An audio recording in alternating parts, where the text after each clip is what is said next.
So, do we have the plans?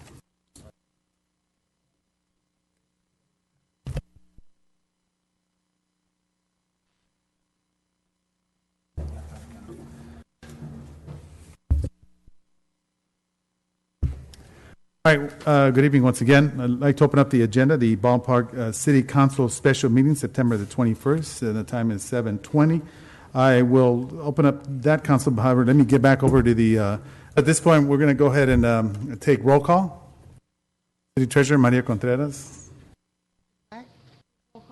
Oh. Good evening, everyone. Councilmember Cruz Baca. Councilmember Susan Rubio.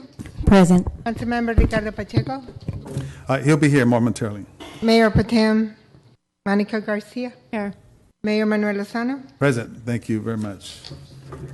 All righty. At this point, I'd like to close on behalf of Tattoo Mark Shenfield, who's very well known not only in Baldwin Park but throughout the county, for that matter, the state of Texas. His mother passed away about 2 weeks ago, and the funeral services will be held tomorrow at 6 p.m. at Oakdale Cemetery. So our condolences goes out to his mom, who I've got to know for many years. She's was a resident of Baldwin Park for 68 years, 27 years with the Baldwin Park Unified School District, and 10 years with the Women's Club, and served as 5 years with the Crossing Guard. So our condolences goes out to the Shenfield family in Baldwin Park. All right, so at this point, unless council members have anything they want to... Oh, that's right. I almost What forgot. happened? All right. Yeah. Yes, we forgot. All right.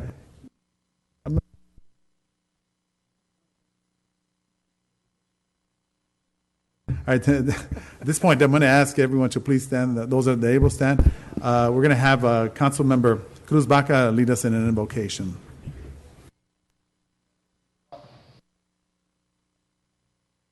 Please, Lord, protect us in the decisions that we have to make. We have made some serious decisions that may affect people's lives.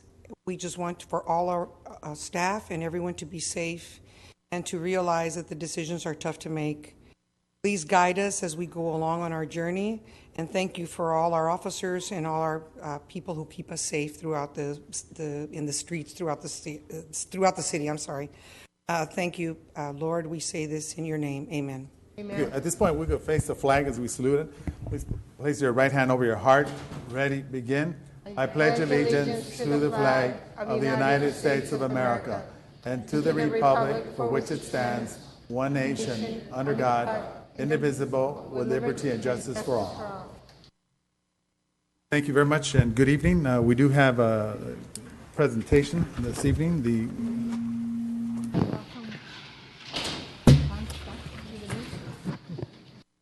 Yes, all right. All right, so at this point, the presentation by Interim Director Public Works, Sam Gutierrez, regarding the bus shelter. Or, I'm reading the wrong one. All right, hold on. Here we go. Let me get on the program. Sorry about that. Make sure you're awake over there. All right, so we have the employees' recognition and retirement of longtime employee Gus Martinez, Public Works Department. So, is Gus here? Yes, he's right there. Gus, come on up here, brother. Mayor, Yes, Councilmember Cruz Baca. Yes, ma'am. I just want to say that when I went to the luncheon that the Public Works had for him, I've known Gus for a long time, from the graffiti crew, going back to Mr. Nunez days, Wow. Ralph Nunez's father. But I didn't realize that he started off as a lifeguard, drove the seniors around, Wow. and ended up at Public Works. Is that correct? But yes, Yes. So he's been with us for about 38 years? 38. Yes. 38. Yes, 38 years he's been with us. Okay, yes. Yeah. Awesome. Just want to thank you. I was unable to attend the event for you, but want to thank you on behalf of the City of Baldwin Park. Obviously, you've made a major impact with a lot of residents, and of course, clean up our city. So we pay special tribute to you for that as well on behalf of the City of Baldwin Park. Yes, Councilmember Susan Rubio. I want to go. I just want to thank them. I know that sometimes we don't get to see our employees out there. A lot of them work indoors, and but we see him all the time, which is really nice. I see him interact with our community, with kids, with our families, and he's become really part of our Baldwin Park family for a long, long time, and I've known him also for many years. Thank you for your service. for your work ethic, especially for taking care of our residents. We really appreciate your work, and best of luck in your future. Thank you. Thank you very much. Mayor. Vice Mayor Monica Garcia. I'd like to congratulate Gus on his retirement, and I'd like to thank you for all of the years that you dedicated to this community.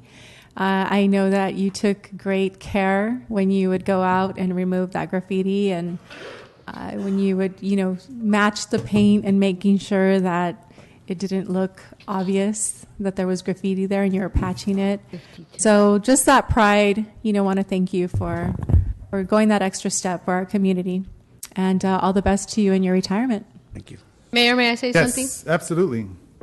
I want to congratulate you on your retirement. I'm sorry I didn't make your retirement lunch. You are going to be missed. I'm going to miss you seeing in the mornings in your truck, going to your destination. And like Ms. Garcia said, you're very good at matching those paint colors. I know some of them are very difficult. You're an amazing person, and I wish you the best of luck. Thank you. Mayor, I want to say something. Yes, too. thank you. Absolutely. Thank you, Maria. Gus, I just want to wish you the best of luck. May God bless you in your new future. And I met Gus at jury duty in Alhambra about 13 years ago, and not even realizing that he was from Baldwin Park. And he was a very friendly man, not because I was a girl, but he was. We became friends, and I wish you the best, and we'll miss you. Thank you. Thank you. Thank you. Thank you. Mayor, if I yes, may have the Councilman floor, Pacheco. Gus, thank you very much for your many years of service. I know driving around town, we've talked a lot. I've seen you do a lot of your work and getting out there and making sure things get done. I appreciate a lot of your input throughout the years just to make the process a lot better, and you just done a fantastic job. So congratulations on your retirement. Wherever you may go, we wish you the best, and Baldwin Park is your home. We're always welcome back here. Thank you so much. Thank you. All right, Gus, come on up here. We'll give you your plaque, and you get to say some words from up here. Nobody. All righty. A lot of paperwork I got to sign. Life is beautiful, Monica.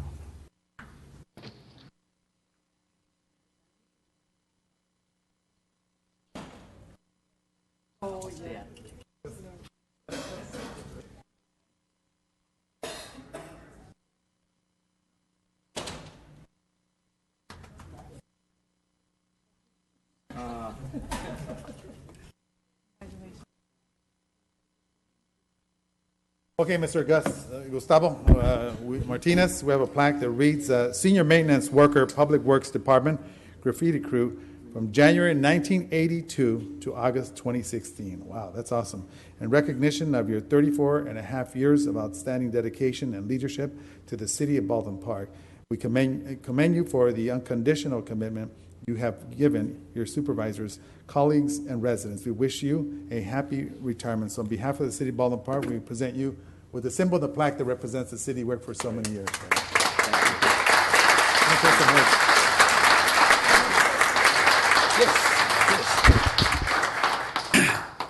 At this time, I'm going to thank everybody that's here and thank the City of Baldwin Park for actually inviting me to give me this beautiful plaque. I see a lot of familiar faces. I did the graffiti here, abatement, for quite a while. It's been a long ride. It's not easy. Not easy. The kids call their monarchs or graffiti art. Art is taking it off and not having no trace. That's the art right there. But at this time, I'd like to present my wife. Oh, yeah. She can stand up. Have her come up. My daughter, up. Alicia. Come on up. My daughter, Alicia. Her boyfriend, Don. We'll bring Don up here. Come on, Don. And my son, he's the sheriff, so he couldn't attend. So Okay. he's pretty busy. But yes.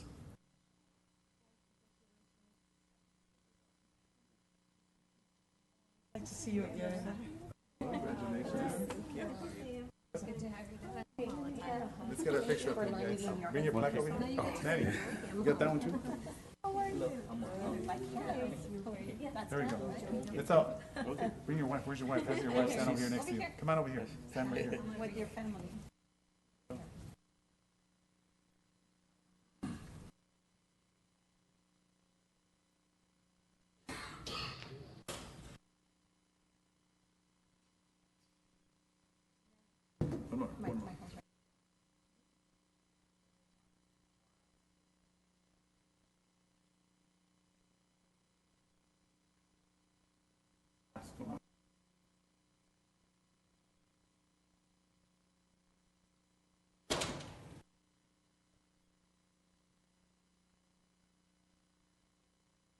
Thank you. Thank you, brother. Enjoy retirement.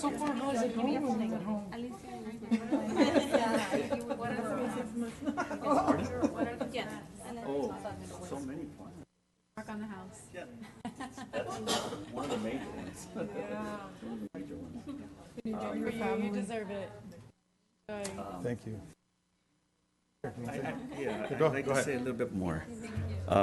When it comes to graffiti abatement, one thing I've learned that you're never going to eradicate it. It's never going to end. It's been going on for years and years. What you have to know is that it could be controlled. And I never thought when I started it could be controlled. And I see that it is. And that's something beautiful with the motion that Baldwin Park is going. And it's beautiful to see that. And I was a part of that. And for that, I'm very grateful. I hope it continues. And wish Baldwin Park the best. Thank you, brother. Thank you very much.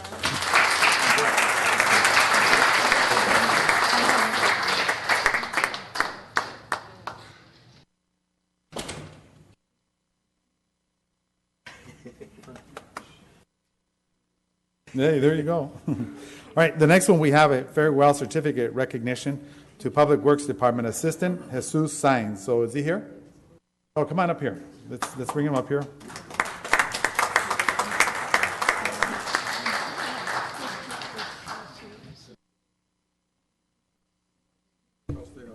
All right.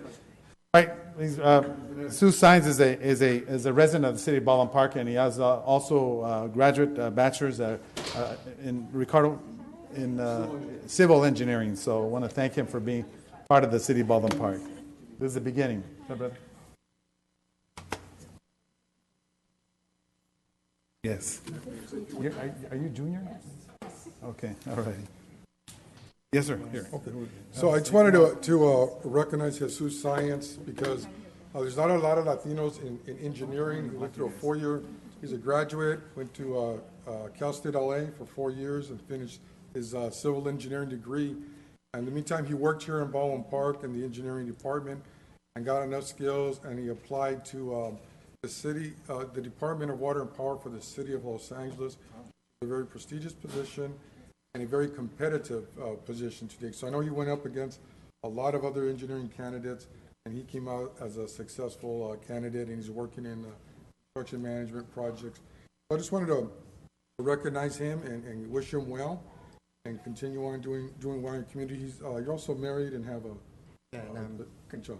Currently expecting my first. Currently expecting. All right, let's get a round of applause. That's awesome.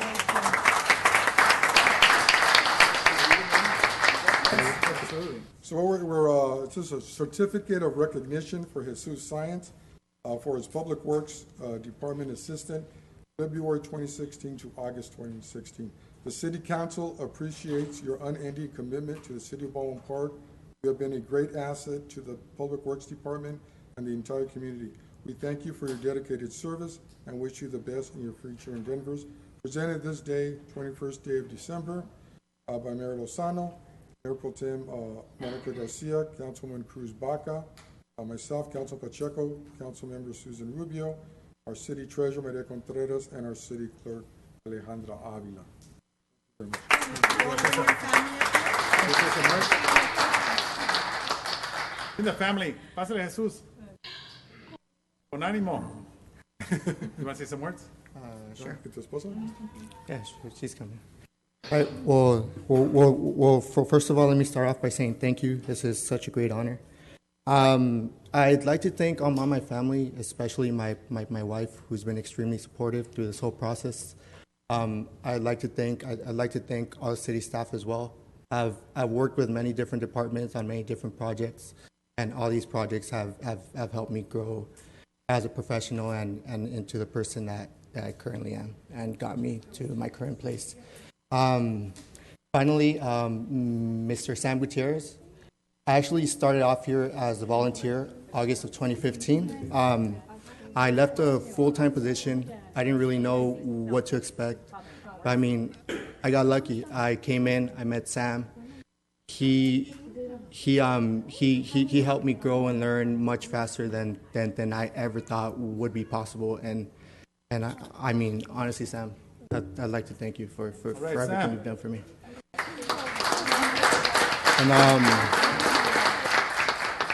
And I actually grew up in the city of Baldwin Park, so it's been a great honor to be able to work in the city of Baldwin Park, and thank you to all city staff, all city officials, all the residents. It's been great. Thank you.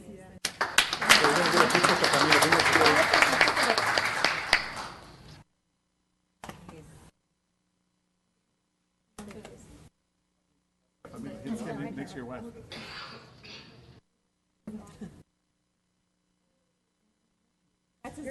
Right, let's get in the middle. Okay, ustedes la familia se quedan bien. Con ánimo, con ánimo. You gotta make it over there.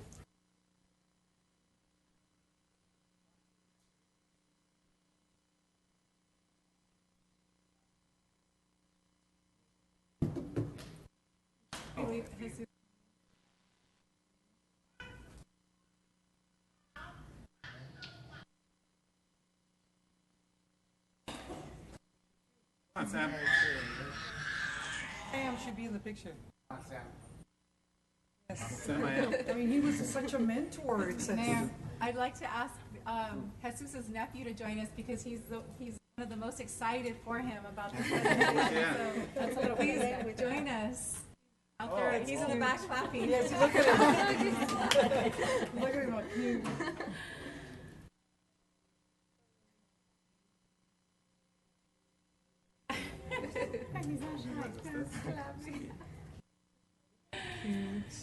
That's one of your biggest fans right there. All right, let's look towards the camera. Here, come on in here. Come on here. You don't want to get in the picture? Oh, I'm fine. Thank you. Thank you. All right, thank you. Gracias. You're off.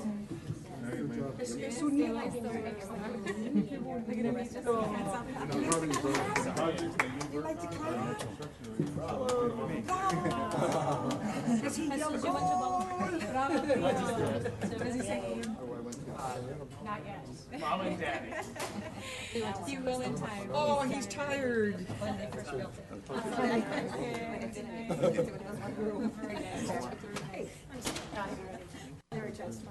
I'm really excited for you. Keep us posted. Did you hear what I said? Congratulations to you. Congratulations to you. I didn't touch any of it. Latino, but a young person from Baldwin Park to move up the ladder. How fast can you type? I didn't touch any of them. What is this little scribbly? How fast can you type?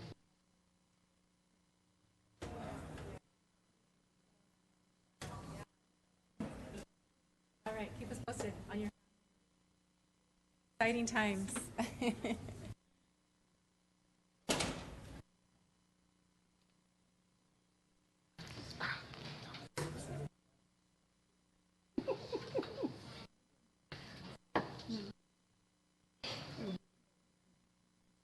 Come in and see.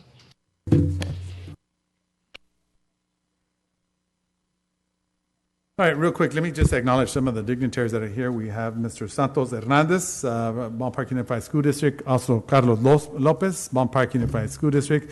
We have Mr. Brian Urias, Upper San Gabriel District, and also Mr. Ed Chavez, the Upper San Gabriel District. Thank you for being here as well. And from Valley County Water, we have Margarita Vargas, and we have the president, Alfonso Contreras. Welcome. Oh, yeah, that's right. Okay. Oh, Alfonso, didn't see him back there. All right. Okay, so at this point, we'd like to open up the public communication. Anyone wishing to speak, you have approximately 3 minutes. Excuse me. Yeah, I did say it. Good evening. Yes, sir. Good evening. Hi, my name is Jorge Rodriguez. I come here as a citizen of the state of California, and it's to alert you about the gas leaks in the state. You know, there's natural gas is an integral part of California's energy portfolio and economy. Over 12 million households in the state heat their homes, food, and water with it, and it accounts for more than 40% of the state's electricity production. Statewide utilities maintain more than 150 miles of natural gas distribution pipes serving homes, apartments, and businesses. Unfortunately, as we've seen in the Aliso Canyon demonstrated, it's more than ever that we take action to protect California from the dangers of natural gas pollution and methane gas, which is one of the heaviest polluters that affects the economy. And I want to bring their attention to 2010. During the explosion at the city of San Bruno, there was 8 people killed, $1.7 billion worth of property damage, and there's still pending lawsuits. That is true. And we need to do something about it. And I'm here to ask you to be part of a campaign that we're initiating throughout the state. I'm with the Blue Green Alliance. We're a national organization made up of 15 unions, 5 environmental groups. We have 16 million members nationally. And we want to point out the fact that there's a tremendous amount of gas leaks. Your city, like many cities throughout the state of California, do not have a protocol to inspect pipes, gas pipes every year. I mean, our infrastructure is very old. It's over some places it's 100 years old, and they're leaking. So it's a public safety issue. It's an employee safety issue, and we're calling upon you as part of the hub of San Gabriel Valley. The city of South Pasadena, Rosemead, South El Monte, city of San Fernando, city of Carson, and there's a few other cities that I'm visiting now. They've already voted to send a letter. I have a draft copy of the letter to the PUC that I will leave with you, and also send you copies of the letters that the other cities have sent. And it's really important that you really consider this, because any time that situation in San Bruno occurred, no one knew it would happen. We are trying to prevent such an incident from happening again in the state of California. And I urge you to be part of the campaign to the PUC. This February, we had a 2-day workshop with the Public Utility Commission, and what we did was all the utility companies were there, all the unions that represented it, and we came up with some best practices. And this letter encourages the PUC to implement those best practices. So who do I give this to? Right here. And I just want to say it's a very important subject, and I'm glad you brought that up. So if it's something that we want to send out as an actual proclamation or whatever, we'll definitely look into that. Thank you. Good evening. Mayor, I just want to say that, Yes. and I know that we're not supposed to debate this, but I also want to bring up Aliso, Yes. where even though they settled for $7 million, because that's the cap, That's true.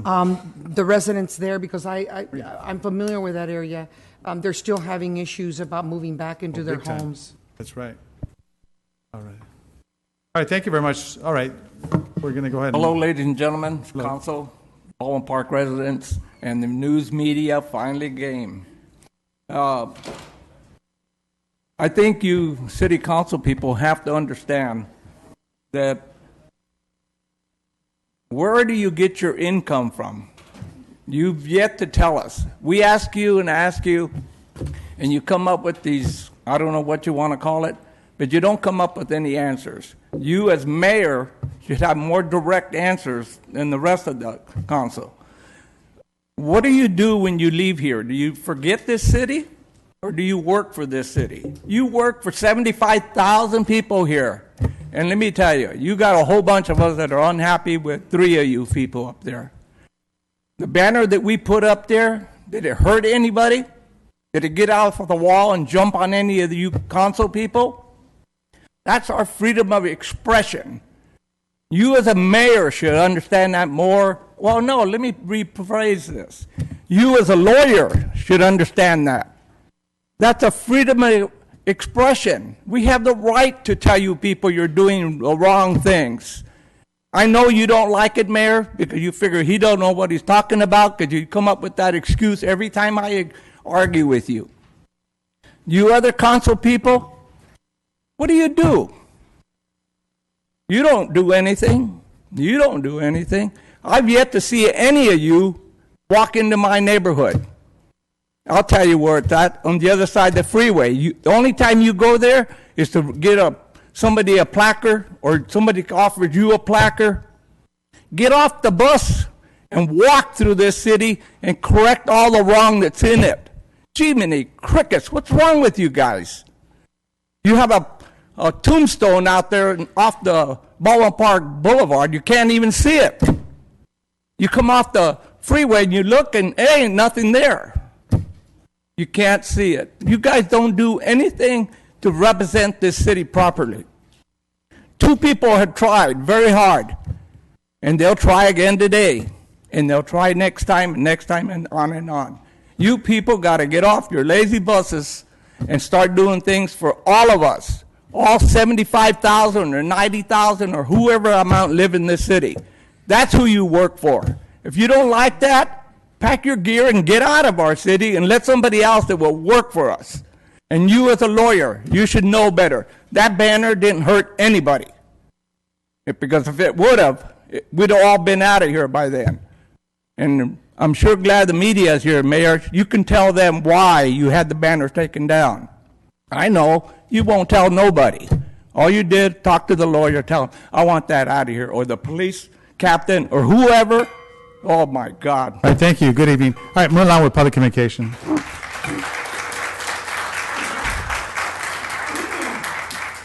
Good evening, Al. Good evening, Mr. Mayor. Alfonso Contreras, resident of Baldwin Park for approximately 50 years. The reason why I'm here, I wanted to discuss item consent calendar number 4 for the fireworks. If you're looking to reduce it, we're okay with it, or at least I'm okay with it. However, can you help us also reduce the amount of money that we pay for rent and permits and everything that we have to get and are required prior to it? So with closing down 3 days, we're going to make less of a profit. And if, like I said, the majority of us are okay with it, but please reduce in accordance with 3 days for permitting fees. Most of us pay rent on the locations, and they're going to try to get us to pay the entire rent, regardless whether we're open 4 days or the 7 days as presently scheduled. So either way, it's the decision of the council to be made. The other item on reports of officer number 15, the Robert Rules of Order. I'm glad that you guys are talking and discussing it. I got in trouble for also discussing and talking out of turn. But my whole goal would be you have 3 potential procedures to follow. I would like to see, first of all, that you do adopt the Robert Rules of Order that 95% of the whole entire United States follows today. So there's no reason to reinvent the wheel. What is reasonable, however, is to follow the rules and regulations. And I thank you for your time. All right, thank you very much, Al. All right, moving on with public communication.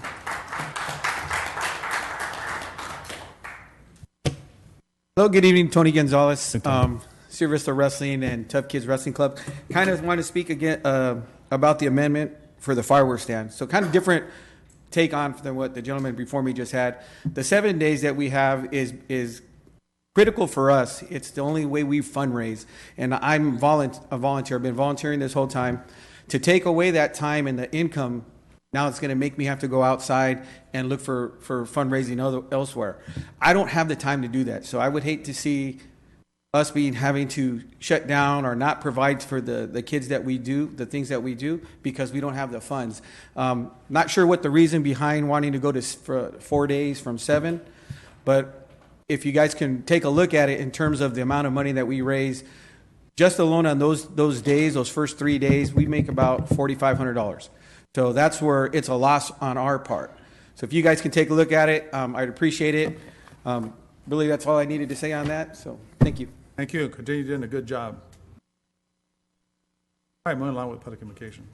Good evening. Good evening, Mayor, Mayor Pro Tem, council members, city staff, and the community of Baldwin Park. My name is Daniel Lavanos, and I'm your One Legacy City Ambassador. One Legacy is an OPO, an organ procurement organization. We're the bridge that connects the patients to the transplant centers. One individual can save the lives of 8 people through organ donation and enhance the lives of 50 or more through tissue and cornea donation. Currently, our national number of patients waiting for the gift of life is over 120,000 men, women, and children, 22,000 in our state alone. Sadly, we lose 22 patients daily waiting for the gift of life, and every 10 minutes someone's added to this list. One Legacy and the Department of Motor Vehicles are celebrating 10 years of partnership in registering donors through the DMV. Another way to register is through our website, www.donatelifecalifornia.org, and si habla español, www.donavitacalifornia.org. I just wanted to update our cities on what One Legacy and Donate Life has been doing in the communities.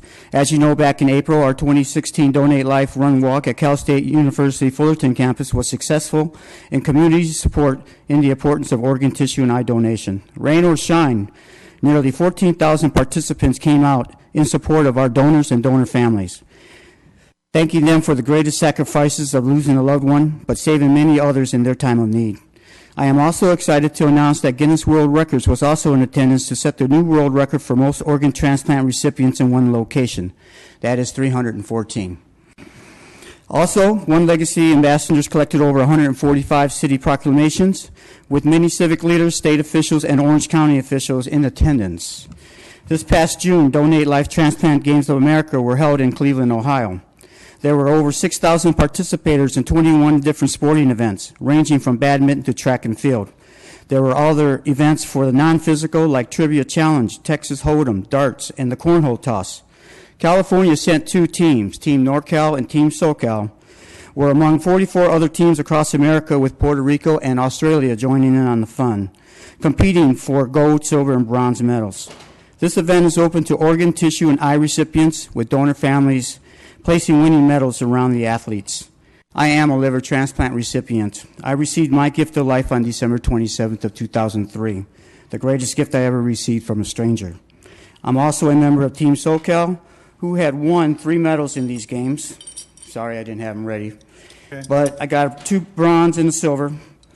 And if it wasn't for the donor saying yes to organ donation, I wouldn't have been able to complete my goals. Thank you, Mayor, Mayor Pro Tem, council members, city staff, and the community of Baldwin Park for giving me this opportunity to announce what One Legacy's mission is. Saving and healing lives through organ, eye, and tissue donation comforts the families we serve and inspires our communities to donate life. Thank you and good night. Thank you very much. Good cause. Thank you, sir.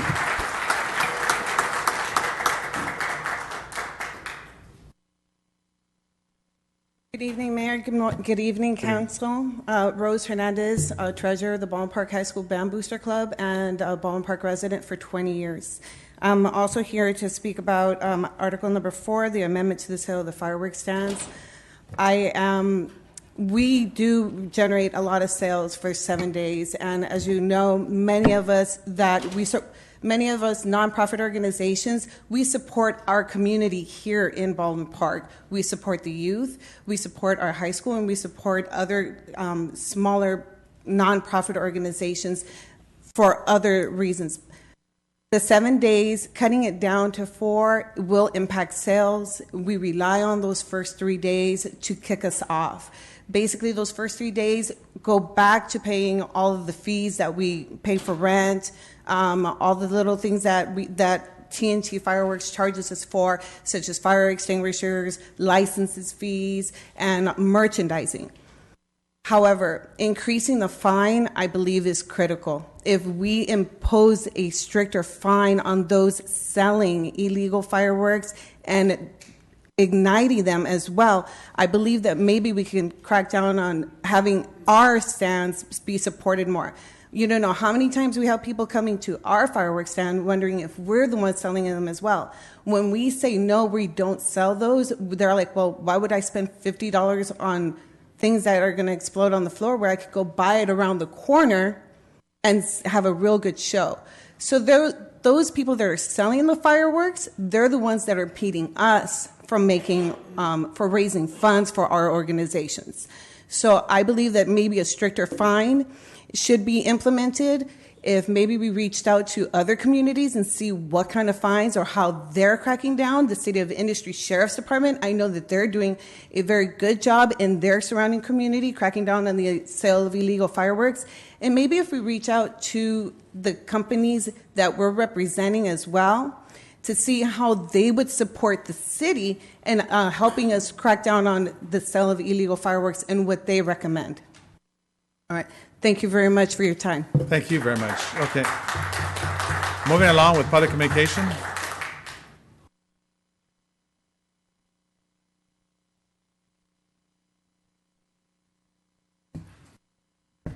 John Rios, resident. I'm going to go after you, Mayor, okay? I've been coming here 12, 14 years, something like that, since I retired. Years before, and we can look back 10, 12 years ago, it was always the two Garcias and yourself making decisions for the whole city. The other council members that would bring out good suggestions and everything, no matter if it saved us money, did money for the city or anything, you always voted it down with the two Garcias and yourself. Now it's changed. Now we have a Garcia, Pacheco, and Lozano. No matter if one of the council persons asks for proof of where we're spending the money, Mrs. Rubio, Mrs. Baca, you guys are working for us, and we see it, okay? But we're tired of the buddy system deal that you guys are doing, Mayor. No matter what they look for, an audit from a company that was saving us money, you got rid of it. It was getting too close to your pocket money. Okay? The gentleman was supposed to come back and do an audit on the Parks and Rec, and he didn't because you guys voted him out. It was 3-2. It's always 3-2, and the same three are the same thing. Garcia, Pacheco, and yourself. Okay? You need to put some pantalones on, some pants on. We got you up there to make decent, conscious resolutions for the city of Baldwin Park, and you're not. And another thing, Mr. Luna, Greg Totto, Mr. Woods, and everybody that I see right here, they're my friends. And I don't have to go to Mr. Woods, Mr. Luna, or anybody. I got some pantalones on, okay? You need to start doing it. You're just putting the city down more and more. There's something that all the residents are talking about it. They're going to start coming in the way it is tonight, okay? Because you guys are not doing your jobs, okay? You guys have to hang up your tennis shoes and leave. All right, moving along with public communication.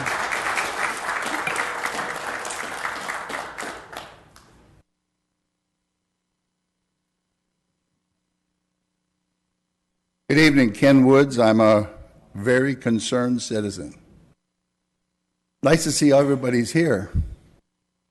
Mayor Pro Tem Garcia, 3 times now, you have brought up this issue of council members not doing their homework and wasting precious council time discussing issues.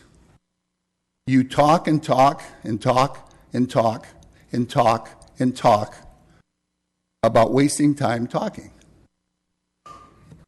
Here's my suggestion to you. Lean back in your chair. Get real comfortable. Put your iPhone on vibrate. And when Councilman Pacheco needs your vote to give Sid Masavi more money, he'll text you.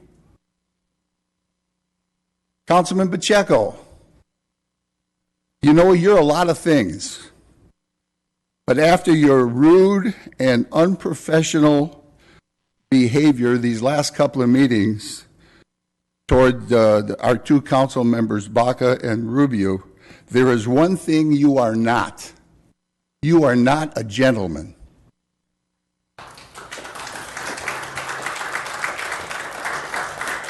Mayor Lozano, I recall a few meetings back, you stated you would defend all female members of this council.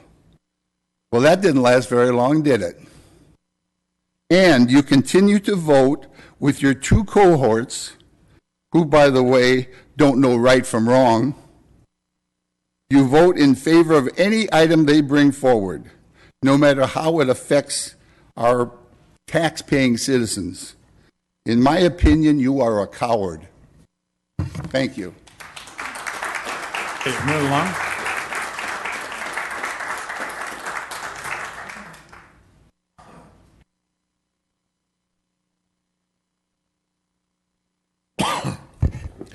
Greg Tuttle, business owner.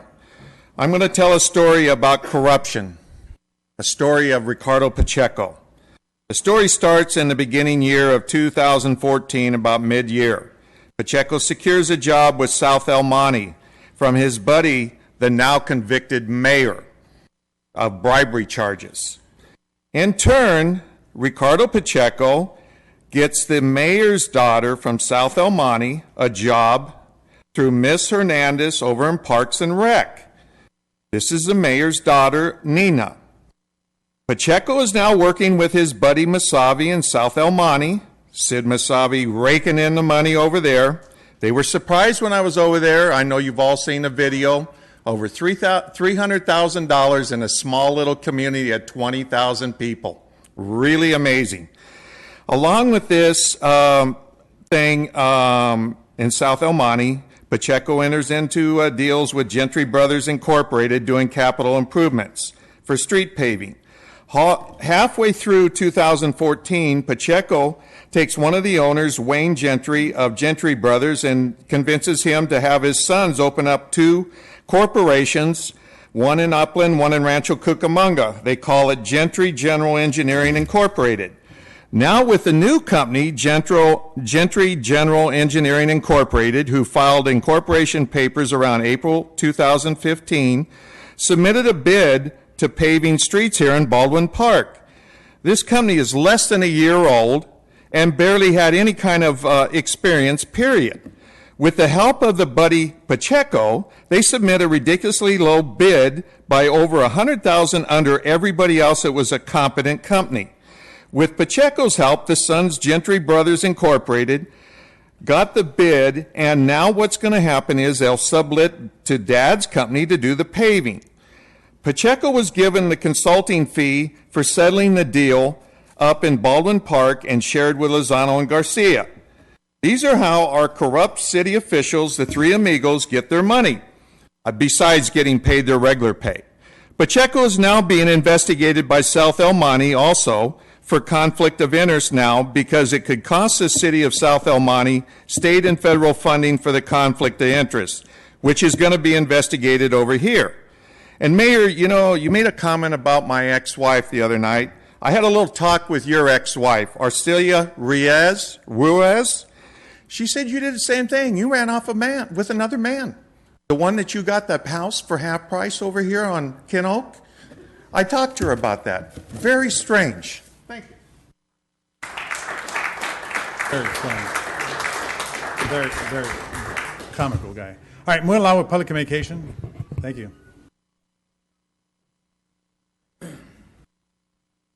Mayor, elected Good evening. officials, Good evening. appointed officials, City of Baldwin Park, thank you for allowing me the opportunity to be here. Jesse Plata, I'm a resident of Baldwin Park, been here for a long time. What's bringing me here today is that I live in the 3800 block of Foster Avenue. Now, towards my side of the block and the other side, which is closer to Ramona Boulevard, there's houses there, one house, and I don't know how many apartments. I think there's like 10, Section 8. And if I remember right, or if I was told correctly, I believe Hannah is the owner, Section 8. And right in between, there's a lot that's empty. All of a sudden, between this weekend that I noticed, there's a fence there, construction equipment. And this, as far as I know, is a residence zone, not a commercial. Heavy equipment there. They're going in and out.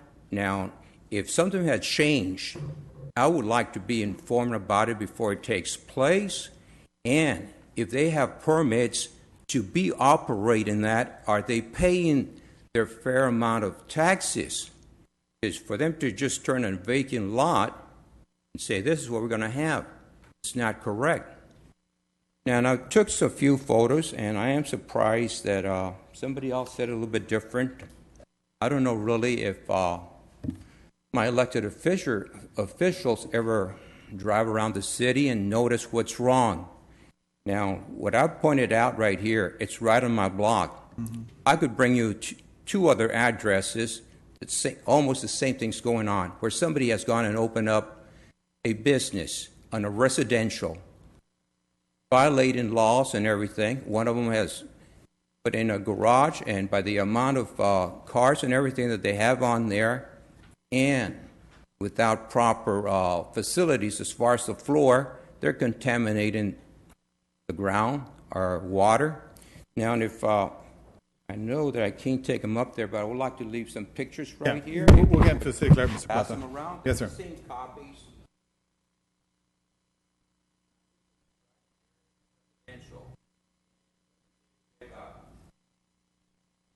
If you ever drive around and notice what's going on around, this, I saw it there, and being right there in my block, I said, wait a minute, what's going on? I'd like to thank you, and I know that it's not on the agenda, but maybe the next meeting I would like to find out what's going on, if you have the time to find out and give me an answer. It's illegal, legal, or who issued the permits? Thank you. Okay, Mr. Plata, we're going to, just to get his number, this one will follow up on that property. Thank you. All right, good evening.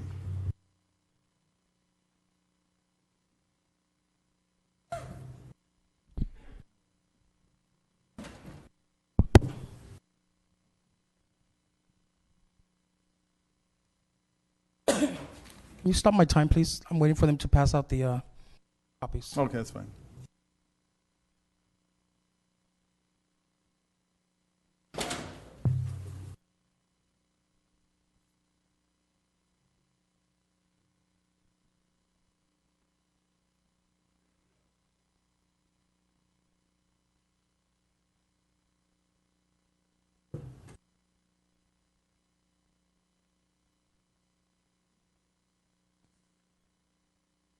All righty, go ahead.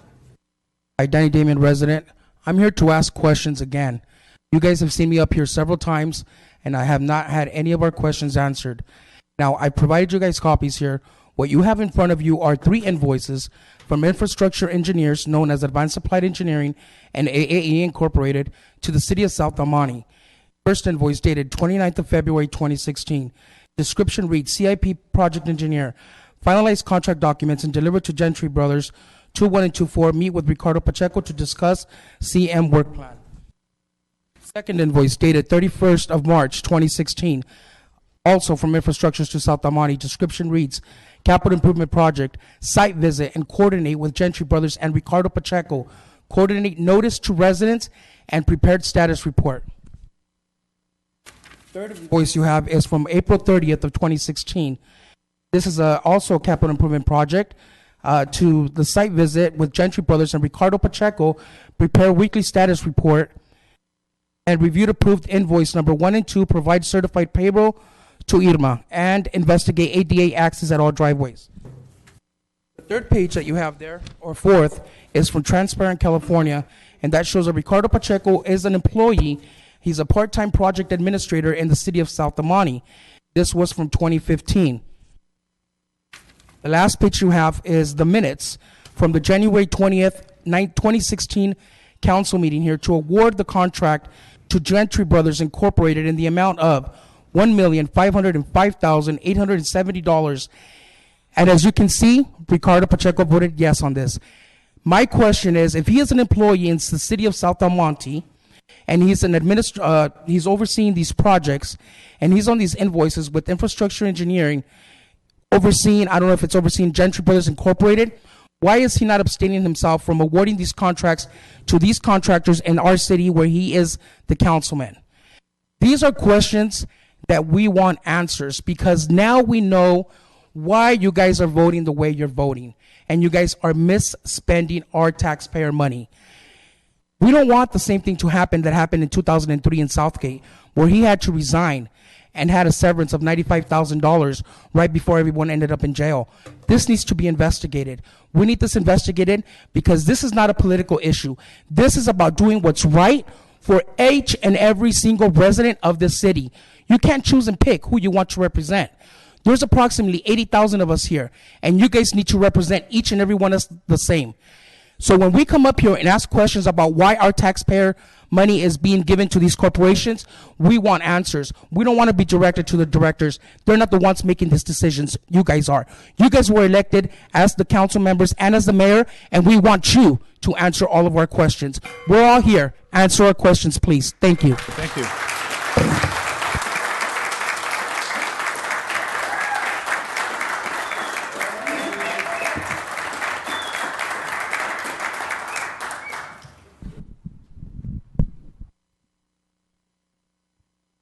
Good evening, Margarita Vargas.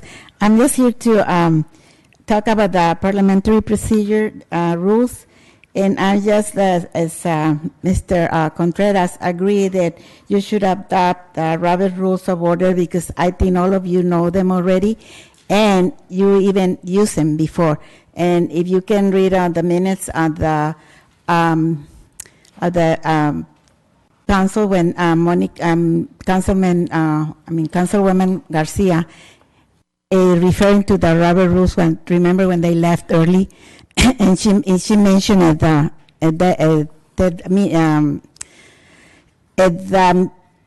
council when they asked whether they left, whether they leave, and they said it was good according to the Robert rules. She said that. And you, Mayor, say the same thing too. You refer to the Robert Rules of Order. So I think that everybody knows them, and it'd be, easier like to follow them. And I remember when years ago you used them. I don't know when it changed and that you didn't use them anymore. So I remember when my son was the mayor, they used Robert Rules, and other years too. So I just thinking that it's why invent a new procedure when we already know that one. So thank you. All right, thank you very much. Appreciate that. Okay, move along with public communication.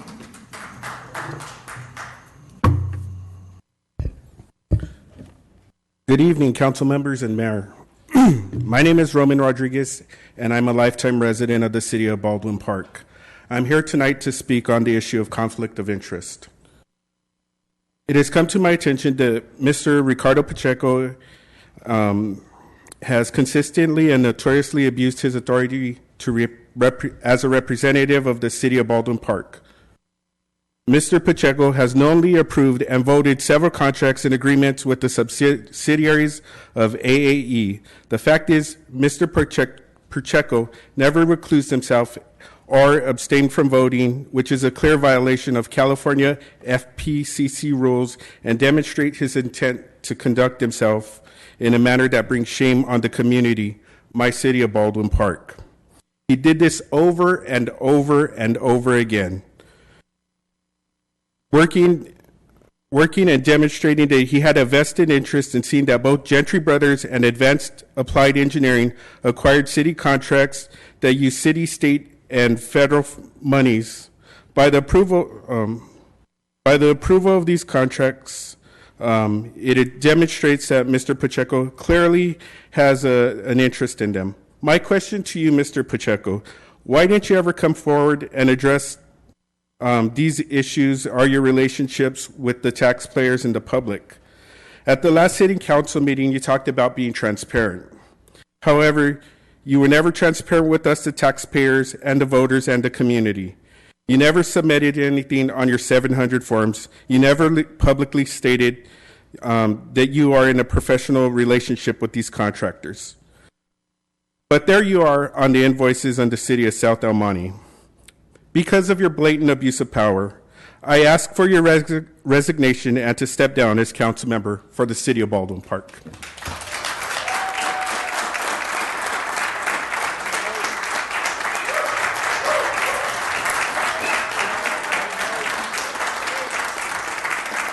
All right, moving on with public communication. Anyone else wishing to speak?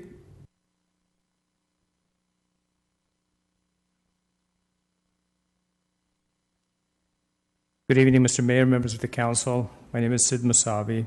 My business address is City of Orange.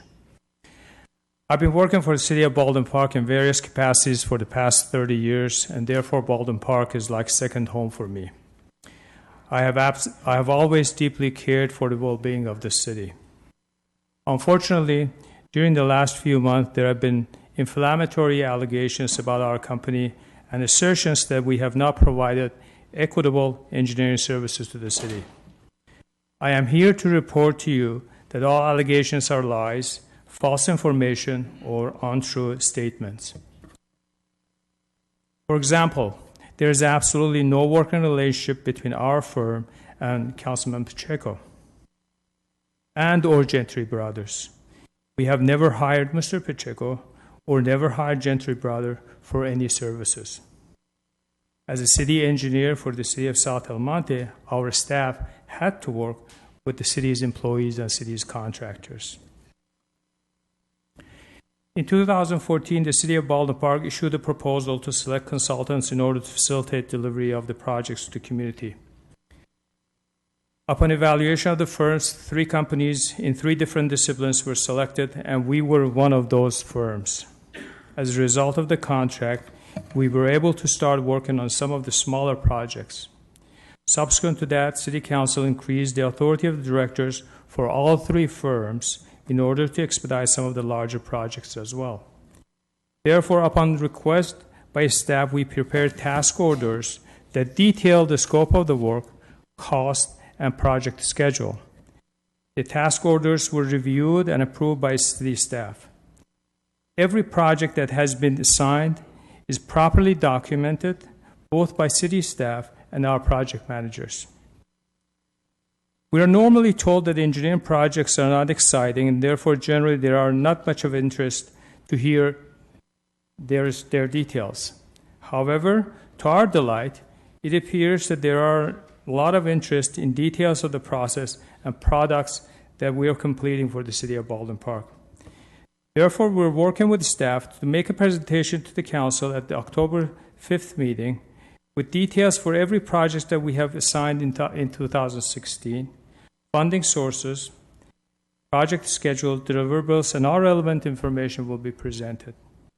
From this point forward, we plan to prepare a quarterly report with the same details every quarter. Mr. Mayor, I'm here to answer any question anybody has, and just wanted to share with you that some of these allegations that we're hearing here and there, they're all absolutely lies. Thank you very much. Thank you very much. All right. Okay, moving along with public communication. Anyone else wishing to speak? If not, at this point, I will now. Do you want to speak? Sure.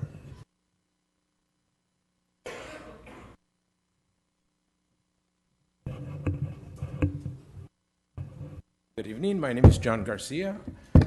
I've been a resident for 40 years here, and basically some of the people are fed up, and I'm just speaking on behalf of some. They just want answers, and they're banding together, and they're just saying, hey, we got to do something. So they're just signing people up to register. They want to get together, and I just said, hey, come to the meeting, present it to them. So we want answers in hopes that you can take care of some of these issues. So anyways, I'm just saying that the residents need answers and want answers, and so we're just asking that the city of Baldwin Park listens to the residents. And so we're just uniting, and we want to take our city back. That's all I have to say. Thank you very much.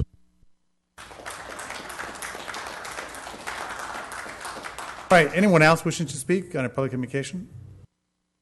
If not, at this point, we do have a presentation. I'm very sorry that I skipped the person and went over to public communication. We have a presentation on the measure by M. Lilly. Hold on, I do want to make comment on some of the issues here. I just want to state that I know that some of you have seen and heard that there are a lot of negative things being said out there about me with using social media, and I want you to know that all these allegations are all completely false.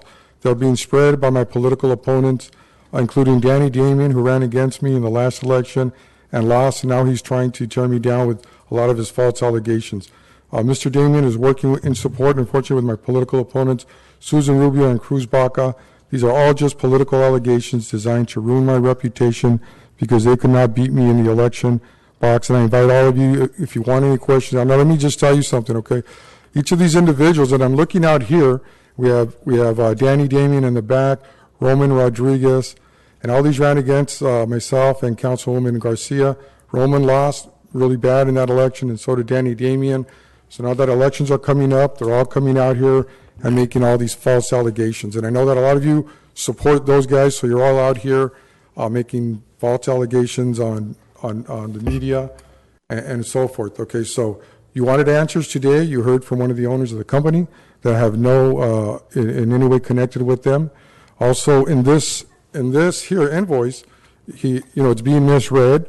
The staff from AAE met with the employee, myself, to discuss some of the projects, and you wanted an answer, and that's the answer. But you have, I have Danny Damien and Greg Tuttle, of course, Roman Rodriguez, making false allegations that there's this relationship. There was not a relationship, and that somehow I manipulated a bid between Genchi Brothers and the other organizations. All totally false. Believe me, if that had occurred, if that had happened, one of the other companies would have objected, and there was no objection to that. The process is run. It's an open bid process. Everybody submits the bid the same day, and then it's forwarded. And you can talk to the public works director on how any of the bids work. So people are out there just because they know that a lot of you don't know how the system works. They're just making false allegations. So I just think that that's wrong. I think I welcome all of you to give me a call. We'll sit down and we'll answer some of these questions. Thank you, Mayor. Thank you very much, Fair. Councilmember. Yes, excuse me. you. All right, excuse me. All right, Councilmember, Vice Mayor Monica Garcia. Thank you. Yeah, and since I'm being, my name is being drug into whatever agenda has been brought to this chamber tonight, I'd like to comment. First of all, I'd like to say that if there are real concerns, I would highly recommend that you take your concerns to the district attorney's office and let them investigate what you believe to be, quote unquote, corruption. That would be the best next step, because if there is any, and I don't think that there is, I would be willing to open the books and to allow any investigation, whether it's a district attorney's office, whether it's a state entity or a federal entity. But I think it would be the best thing to do in the interest of this community. And I would ask that you consider this community, because we are about approximately 75,000 to 80,000 residents. The majority are families working hard to provide for their family, for their children. And their focus is providing a safe and positive environment in this community. And I can say, being a council member for many years, have tried to provide that community. Now we're having this great negativity. And the sooner that it's resolved, the better in the interest of our community. So if you have legitimate concerns, please take them to the authorities, because I think every one of us on this dais would agree that we would be willing to open the books, to meet with whoever we need to meet with, so that there is an expeditious investigation and a resolve to this. Now, I do want to say that for those of you who are, creating a political platform for the next campaign, please, again, keep in mind that we represent a community of hardworking families, men, women. You saw a young man here who is a wonderful product of our town and the public schools here in this community, going on to a great position and probably a great career. That's what our community is about. And those of you that are promoting this political, platform and negativity, I ask that you keep in mind those people, because they're the ones that are working hard every day to bring a positive reputation to this community. And as well as I, that for many years we combated a very negative reputation. And so I just ask that you look deep inside and you ask yourself, if these are serious concerns, absolutely take them to the authorities. And if this is a political grandstanding, I ask that you really consider the families that are in this community, because they're the ones that are going to be impacted by this. I also have to do this, unfortunately, because of some slanderous remarks that were made about me and about accepting monies. Absolutely false. And those comments have been made by individuals whose character I would question. And one of them, let me go ahead and read this statement here. It is a legal document, and it is filed with the Superior Court of the State of California. It was filed by a woman by the name of Sheila Ann Tuttle, a former wife of Greg Tuttle, who got up to speak and make slanderous comments about me. And she states in her document, I, Sheila Ann Tuttle, this is a restraining order, by the way, hereby state and declare under penalty of perjury the following is true and correct. I am the petitioner in this action. I am seeking this order on an ex parte application based on the fact the respondent has caused physical harm to our daughter and is mentally abusing both of us to the point we are in fear of our lives.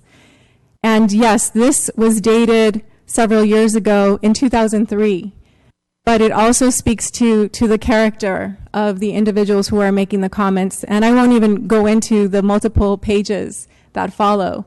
But again, I just want us to really look and really know who we're associating with, and just really, look to the core as to what your concerns are and how you should proceed. Thank you.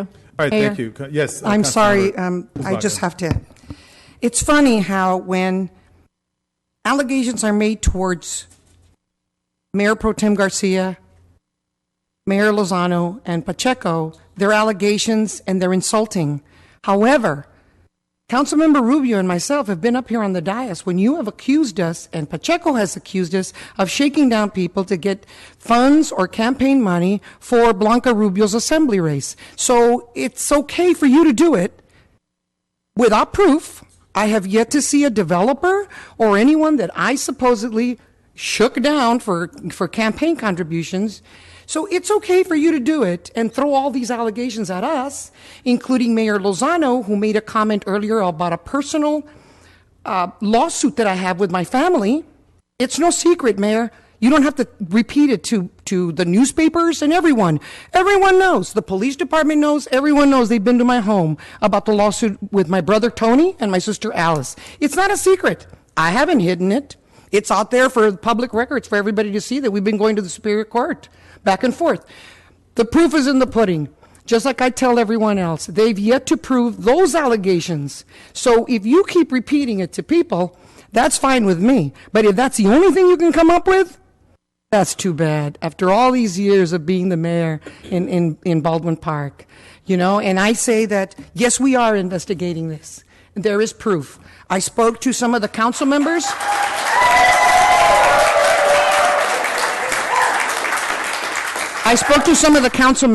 And I also some of the staff in South Almani.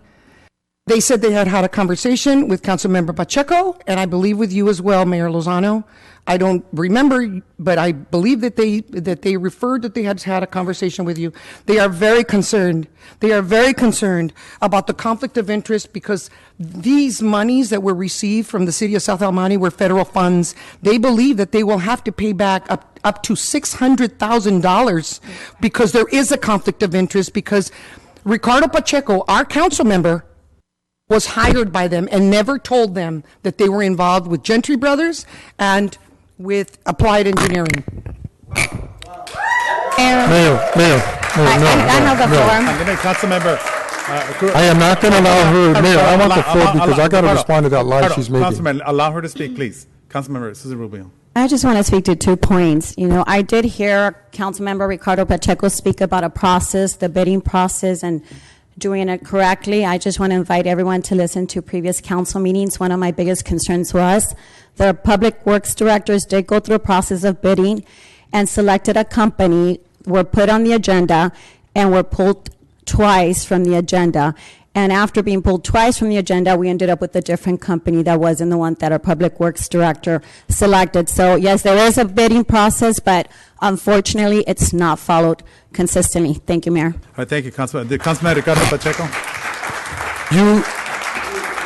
Cruz Baca, Councilman Baca, you want to misinform the public. It's wrong. No, I do not have a conflict of interest with anybody, with either Sid Mosavi or Gentry Brothers. That is just not correct. And I think you should stop with your lies. You consistently lie with these gentlemen here that are laughing, and you. Okay, you're just nothing but an outright liar, Cruz. You're the one with the issue. And investigate it till, I don't know, as long as you want. Report it to whoever you want.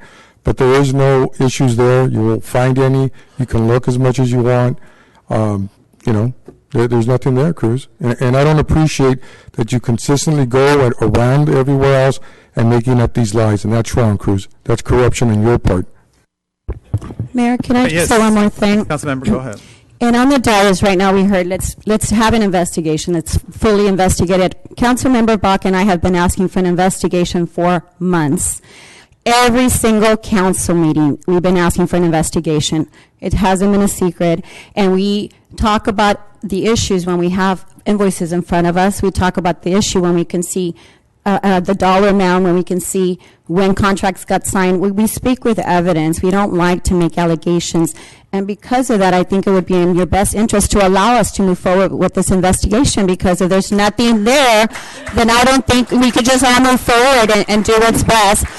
But I have questioned many invoices for many weeks, and to this day, I still don't have the information for any of the invoices that I requested. I don't know why we're paying for things. And again, I don't want to repeat everything because you would have to listen to 4 council meetings or 5 or 6. It's just a lot of information, but I've questioned, I've asked for proof, I've asked for information, and to this day, I've yet to see any information justifying invoices that I've questioned, at least personally. So if I had a concern, then I would just move forward with the investigation. We could all resolve it. And also, one more thing that I want to say is, one of the biggest issues that I had several weeks ago is that we used to have a $10,000 limited amount that our staff could spend without council approval. And the council majority made that $125,000. That means that anything under $125,000 we don't get to see, and that is why these questions are coming up, because millions of dollars are being spent, and we learn about it after the fact because it doesn't have to come to council chambers. And someone mentioned it earlier, Councilmember Cruzbach and myself have asked questions, and we've been insulted. We've been, it's been said that we waste people's times with these questions, that we shouldn't ask questions on the dais, that we should ask staff behind council chambers. We're even told how to ask questions, when to ask questions, and how long we can take for questions. This can be resolved 2 ways. Let's move forward with the investigation, and let's just find out. If there's nothing there, then we could all move forward and relax, and we don't have to deal with this. Number 2, I still continue to insist that we go back to the $10,000 cap. So every project that's over $10,000 or $25,000 comes to us, and with good faith and good conscience, we can speak to our residents and tell them where their tax dollars are going. If a resident asks me right now, I'm not sure I can ask with good conscience and tell them as an informed council member, and that really bothers me because we were elected to be responsible for that money, and as of today, I can't tell my residents what we're spending that money on. And that's the difference between having a 10,000 cap where every project has to come to us, where we see it, we approve it, and then we don't have to have these issues. But with 125,000, we're spending millions, and I can't tell my residents why we're spending it, and I don't have justification for most of them either. So thank you, Mayor. Thank you very much. Yes. Councilman Ricardo Pacheco. Again, this information from our councilwoman, all invoices come here, they're all brought here, and they're all approved. There's not one thing that gets paid without coming here. Our staff vet all the invoices, and they sign them, and they make sure that the work gets done. And if you've seen all the streets that we've had being completed, a lot of public improvement projects, and track down which project it is, you're going to see where the money was spent. So that's just false information, again, from Councilwoman Rubio. The investigations have been, twice, we've approved them. We're moving forward, and that information is being brought forward. So, Mayor, if you could you want to talk about that investigation that you requested? Yeah, I placed it on there, and I was the first one to put in the agenda, and we said very clearly. Yes. Well, okay. So, if it needs to go to the district attorney's office, by all means, let's go. Let's move it forward. And then bring it out so this way the whole community knows. So I'll end my conversation. Mayor, can I say this? But why wait for the district attorney? Why can't we have staff give us report on what Cruzbach and I have been asking for? And secondly, right now in the same sentence, Ricardo Pacheco said, all invoices come to the council, all invoices come to the council, and then he says, our staff sign it and approve it. Yes, they sign it and approve it. We don't. It comes to the council when we see the warrants and demands. That's when we see what's been paid. Then we have to backtrack and figure out, when this contract was given, who gave it, what was the amount. So no, I think you're incorrect, and maybe Sam Gutierrez can speak to it. Do we bring all the contracts to the dais and do we approve it? Can you speak to that? I hope I don't put you in the spot, but it's the audience is here. I think we need to speak directly to our audience members. Thank you. Yeah, contracts are brought to council. What's not brought to council are the task orders that are given to the three firms that were selected previously. So task orders over the 120,000 limit will be brought to council. Over 120, correct? Thank you, Mayor. Hold on, Mayor. I got a question for you. Okay, the invoices that you do on the task orders, you sign for them and approve them? Yes. Explain that process. Yeah. When we have a task order and we have a project started, the consultant will invoice us according to the work that he's performed. He tells us what he's done, and we review the work, and then we approve it, and we sign the invoices. Okay, and then it goes to finance department. Correct. The finance department reviews it to make sure that the amount is correct. Correct. So there's a few steps in between. I have a staff member who reviews the work, and he approves the invoice. Then he brings it to me. I review it, look at the work, and then we send it over to finance. All right, thank you, Mayor. Thank you very much. Yes, Councilmember Susan Rubio, go ahead. Well, let me just share a little bit about that. At the previous council meetings, I also brought contracts that were not signed. There were payments being made for contracts that were not signed, that didn't exist. Later on, we have to backtrack, and someone said, oh, yes, we approved it through an email. That's not how we do business. And if someone is really checking and there's checks and balances, why do we pay invoices that didn't exist at the time? And it was here on the dais. We read it out loud. I had legal counsel read it, so there was no miscommunication. It did happen. So there was a lot of miscommunication, and perhaps we need to tighten up how we do things. Because when finance director, they get the invoices, yeah, they do pay it. But who's checking back and forth? Has it been signed? Who approved it?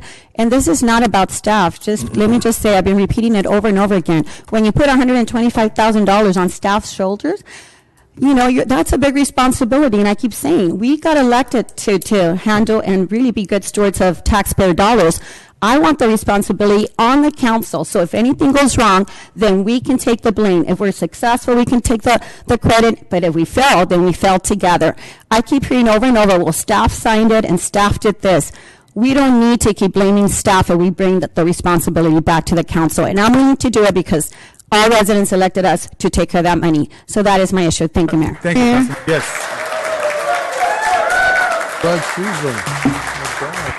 Go ahead.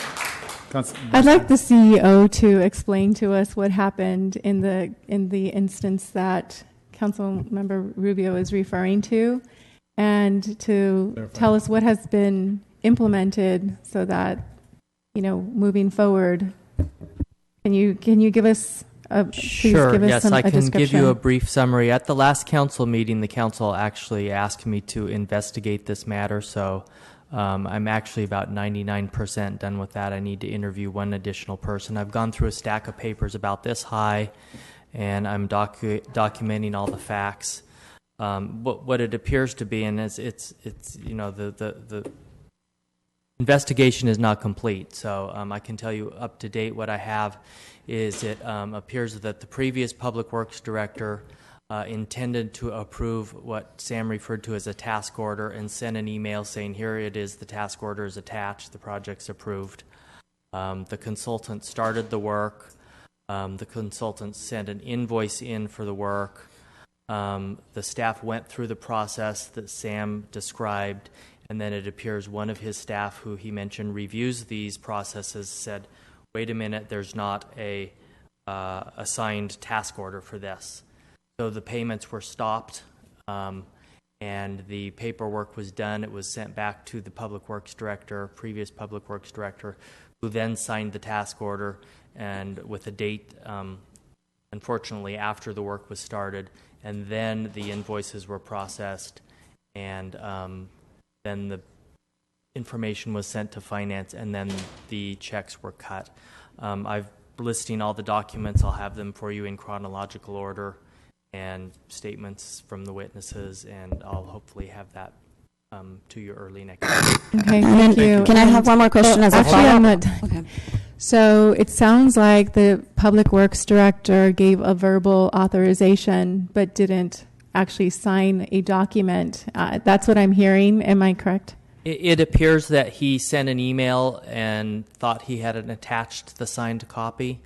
He's basically the last witness I've got to call in to talk to, and I just want to, get his take on it. Okay, and he's no longer here, so that's part of the reason why you have been delayed in getting that information.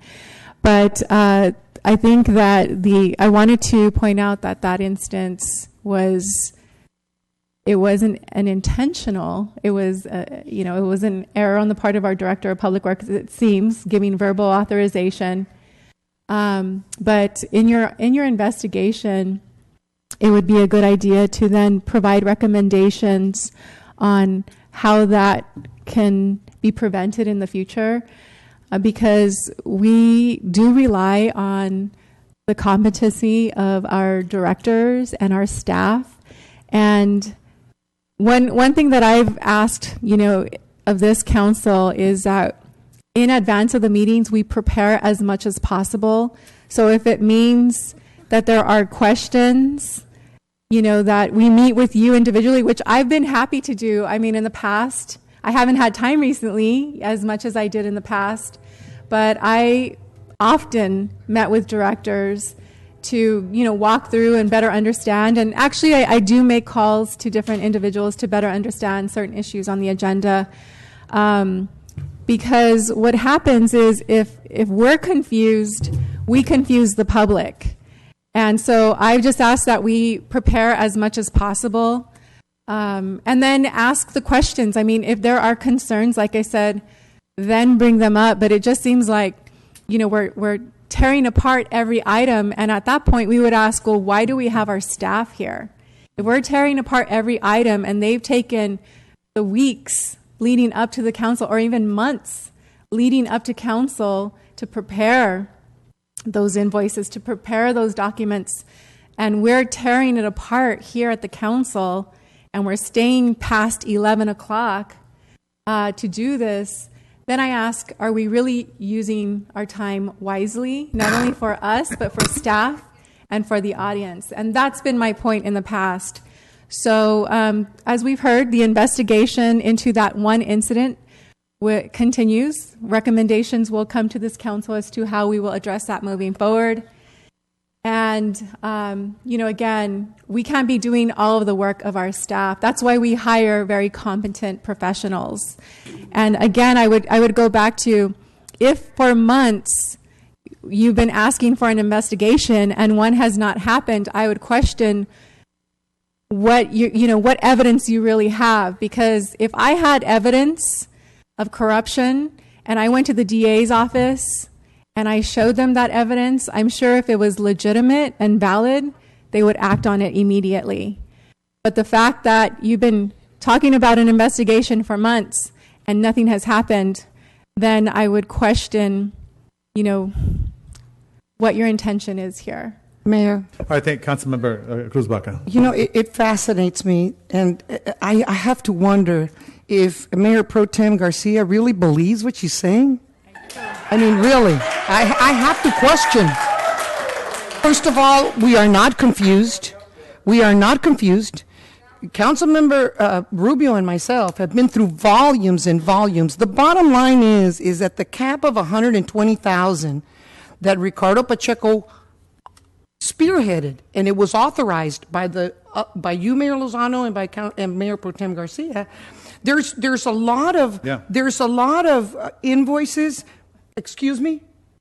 I'm talking. Go ahead. No, I'm talking. No, I'm talking right now. Hold on. Let her finish. Not to mention the vote.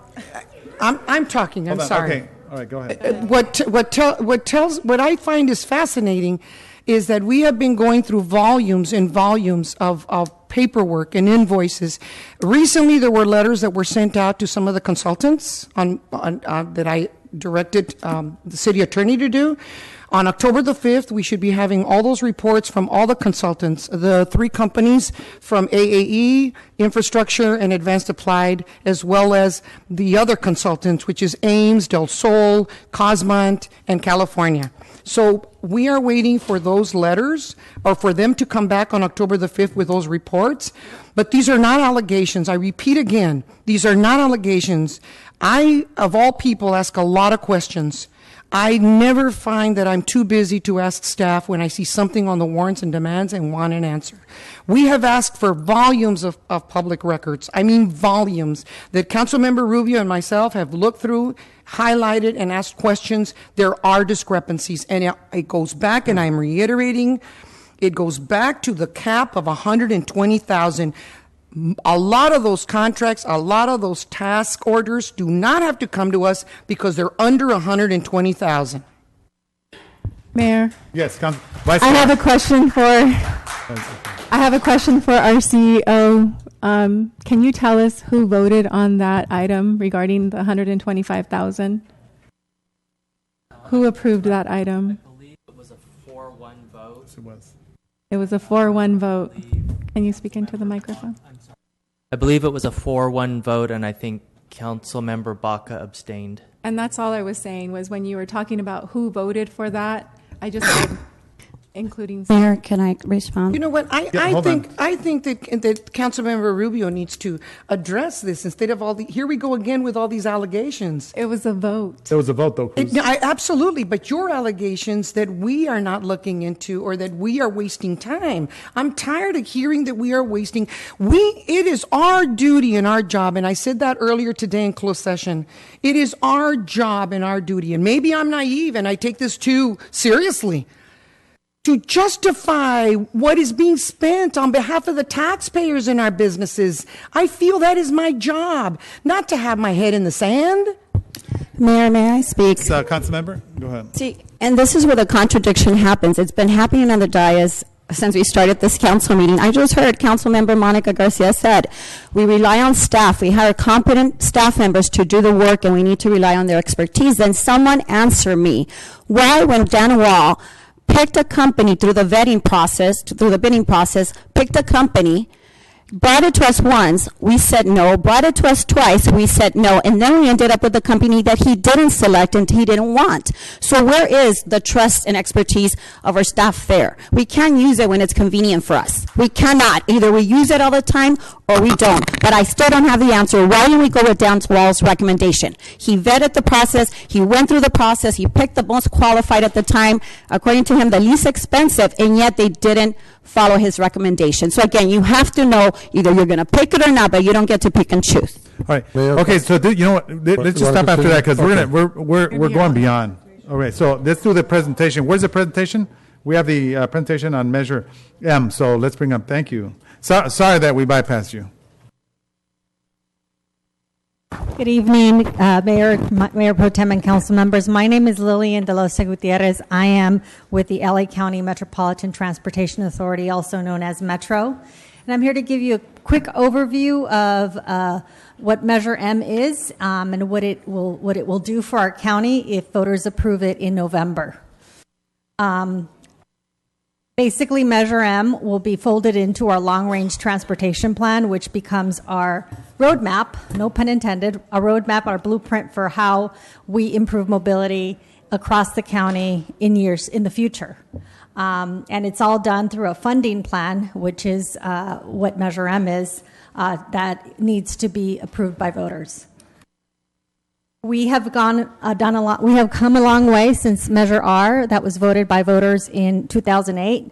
We've built 2 rail lines that were delivered and opened in just this year. We have the Gold Line all the way into Azusa, and we just opened the Expo Line all the way into Santa Monica. 3 additional lines are in construction: the regional connector in downtown, the Purple Line, and Crenshaw that will get us closer to the airport as well. There are several highway improvements just in your city. You can see the construction along the 10 that Metro funded, and many others that are underway. But, you know, our county is growing. In the next 40 years, we're expected to grow by another $2.3 million. And there are so many much more transportation projects and not enough funding for them. So we are proposing to increase the sales tax by ½ cent, and let voters decide again in November. What we are proposing was done through a collaborative process. We wanted a bottoms-up approach, so we went to the councils of government, in this case the San Gabriel Valley COG, who identified projects that would serve this subregion. And there was a lot of open dialogue with the COGs and different cities that served in that dialogue. And projects were presented that went through a modeling process that that scored all the projects that were put forth. And when the decision was made to go forward with some of these projects, they ensure that every subregion in LA County has a fair share of the pot, if you will, and that they are ready to move forward as quickly as possible. So those are some of the factors that were considered. We also had community meetings across the county, and we received over 1,600 comments.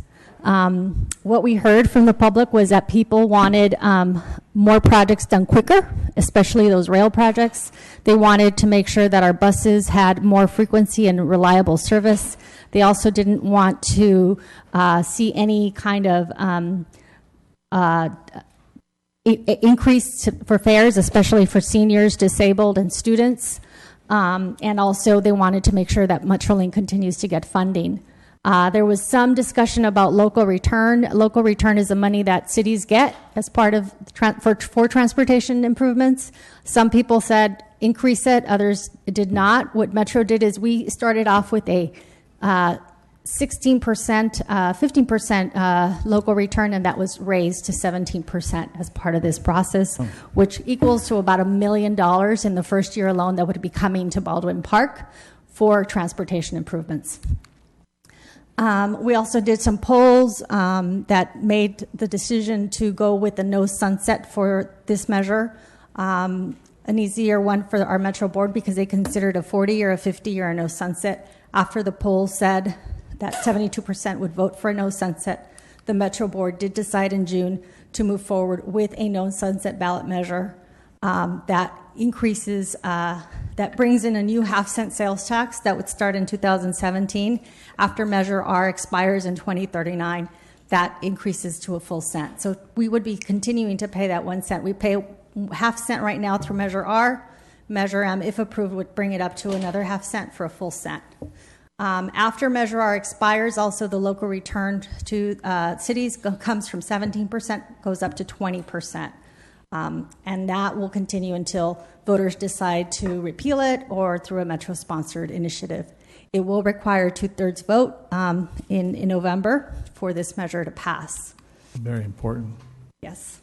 So what it will do, it will bring new rail and bus rapid transit projects. It will bring new highway projects. In the San Gabriel Valley alone, I want to point out there are several projects that would come. One of them would be the extension of the Gold Line all the way into Claremont. The other one would be the 5760 interchange project. Closer to home, the 60510 interchange and the 60560 interchange, as well as the East Side Gold Line extension into South El Monte, and many, many more improvement projects at the local level that would come. This is what our highway program would look, and transit in the next 40 years. The green represents all the green that would, all the transit lines that would be fully built out, and all the blue represents highway improvements. You can see there's that these improvements would really serve those concentration of high disadvantaged communities. So we're building a good system for everyone, especially those communities that really rely on our transit system. What it means, $29.9 billion would go to bus and rail operations, $22 billion would go to local street improvements to repair our potholes, improve our signal synchronization programs, etc. 2.4 would go into state of good repair to make sure that what we're building now continues to be in good working order as we move forward. And then also $2 billion for our senior programs, our disabled programs, and our student programs. $2.4 billion for pedestrian connections and bike connections, and $1.9 billion for MetroLink. There is accountability built into the Measure M. There will be an oversight committee that will monitor and supervise how the funds are expended, and there will be no conflict of interest in that oversight committee. There will be professionals that will be put in, but they will not be able to work on if there's an engineer, for instance, that serves on the oversight committee, they will not be allowed to work on any projects related to metro projects. What it means what it means to our county is that nearly 500,000 jobs are going to be created, $80 billion in economic output, and 40 major construction projects in the first 40 years. And what it means to us as voters is that for every $10 purchase we make, 5 cents of it is going to go to transportation, which equals to about $24 extra a year for an average spender.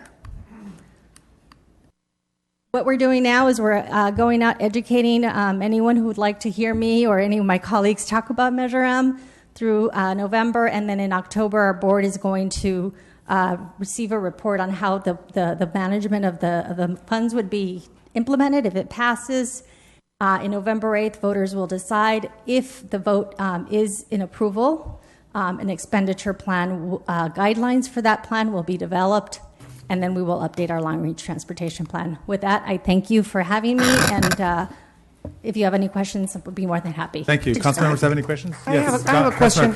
I'm sorry, would you please repeat approximately, I know that you don't know exact amount, but approximately how much funding would come to Baldwin Park? I do know the exact figure, actually. Oh, okay. $1.1 million, $94,600. Thank you. $1 million. That's very nice. Thank you. Thank you. That would be in the first year. Thank you. Vice Mayor Monica Garcia. Thank you. So earlier in your presentation, you mentioned the 10 and 605 interchange. Can you tell me what is being proposed? So the first leg has been completed. Mm-hmm. The other side will be done as part of the Measure M. So what it was, when you say the other side, is it 10? If you're coming north on the 605, that interchange would be improved. The 10 to the 605 south? Correct. Great. Thank you. At this point, council members have any other questions? Thank you, and sorry about the delay. Alrighty. Okay, at this point, we're going to go over to, one moment. Be right with you. Okay, we have consent calendars, items 1 through 13. Council member wishing to pull any item? Mayor, I'd like to pull number 4, Number 4? number 5, Sure. number 7, Okay.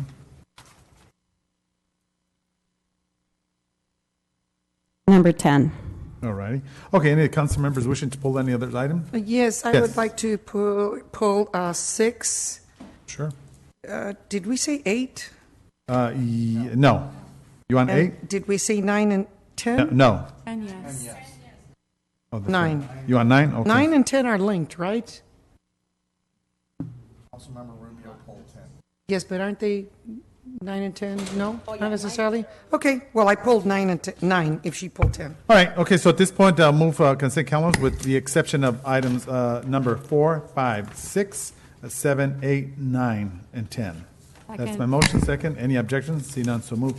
The first item requested by Councilmember Susan Rubio reads amendment of fireworks ordinance number 1390 in order to reduce the number of sales days and increase the fine for violation. Already, Councilmember? I did. Oh, No, okay. she did. Mayor Pro Tem Garcia. Thank you. Thank you, Cruz. All right. Okay. All right. So at this point, go ahead. Yeah. Thank you, Mayor. Item number 4 pertains to the fireworks, and I know that we've had a lot of community input, and especially the organizations. I mean, I happen to belong to one, and I've been at the fireworks stands and sold along, and we know how beneficial it could be to nonprofit organizations. I just wanted to express, this started because of the many complaints, but mostly about the illegal fireworks, not necessarily what, the nonprofits sell. And that also was a big concern at the time because the illegal fireworks that people were using were like bombs, and several veterans expressed concern that, when they hear these bombs going off, some of them had to go back to therapy and counseling because of their post-traumatic stress. And also a lot of families of elderly people who are maybe trying to sleep, are sick, or have many ailments, and they also express concern, but again, for the illegal fireworks, and that was a big concern at the time. People that have pets were complaining. Once again, the loud noise. Some people had to put their pets in shelters, and it really had become just something very difficult to tolerate. But the intent is not necessarily to discourage the nonprofits from making money. So we want to make that very clear. It was really just to try and see how we can help our community and help the elderly and, of course, our veterans and our pet lovers. But my main concern really boils down to the illegal fireworks, and I expressed that last time. And I think that I'm willing to put aside the reducing the days of the firework, but I really want us to be really vigilant and really work hard on curbing the illegal fireworks. And I think the best way to do it is really, I expressed it last time, is really big, hefty fines. Last council meeting, someone expressed concern that these people are not able to pay these fines, and then they might find themselves in a really bad situation. But my recommendation was that we have sort of a 3-strike rule. You give them a warning the first time around. I think that's fair. You give them a second warning. If they continue, if you keep going back to the same house, then that's an issue. They've been warned once, they've been warned twice, and if the third time they continue. So at that point, we've done everything we can possibly do to ensure that they're aware what the consequences are going to be. And so I would like to make a motion to set aside the days. In other words, leave the days the way they are. But I really want to make sure that we're targeting what the real issue is, and that's the illegal fireworks. And so I'd like to make a motion that we go to, let me see.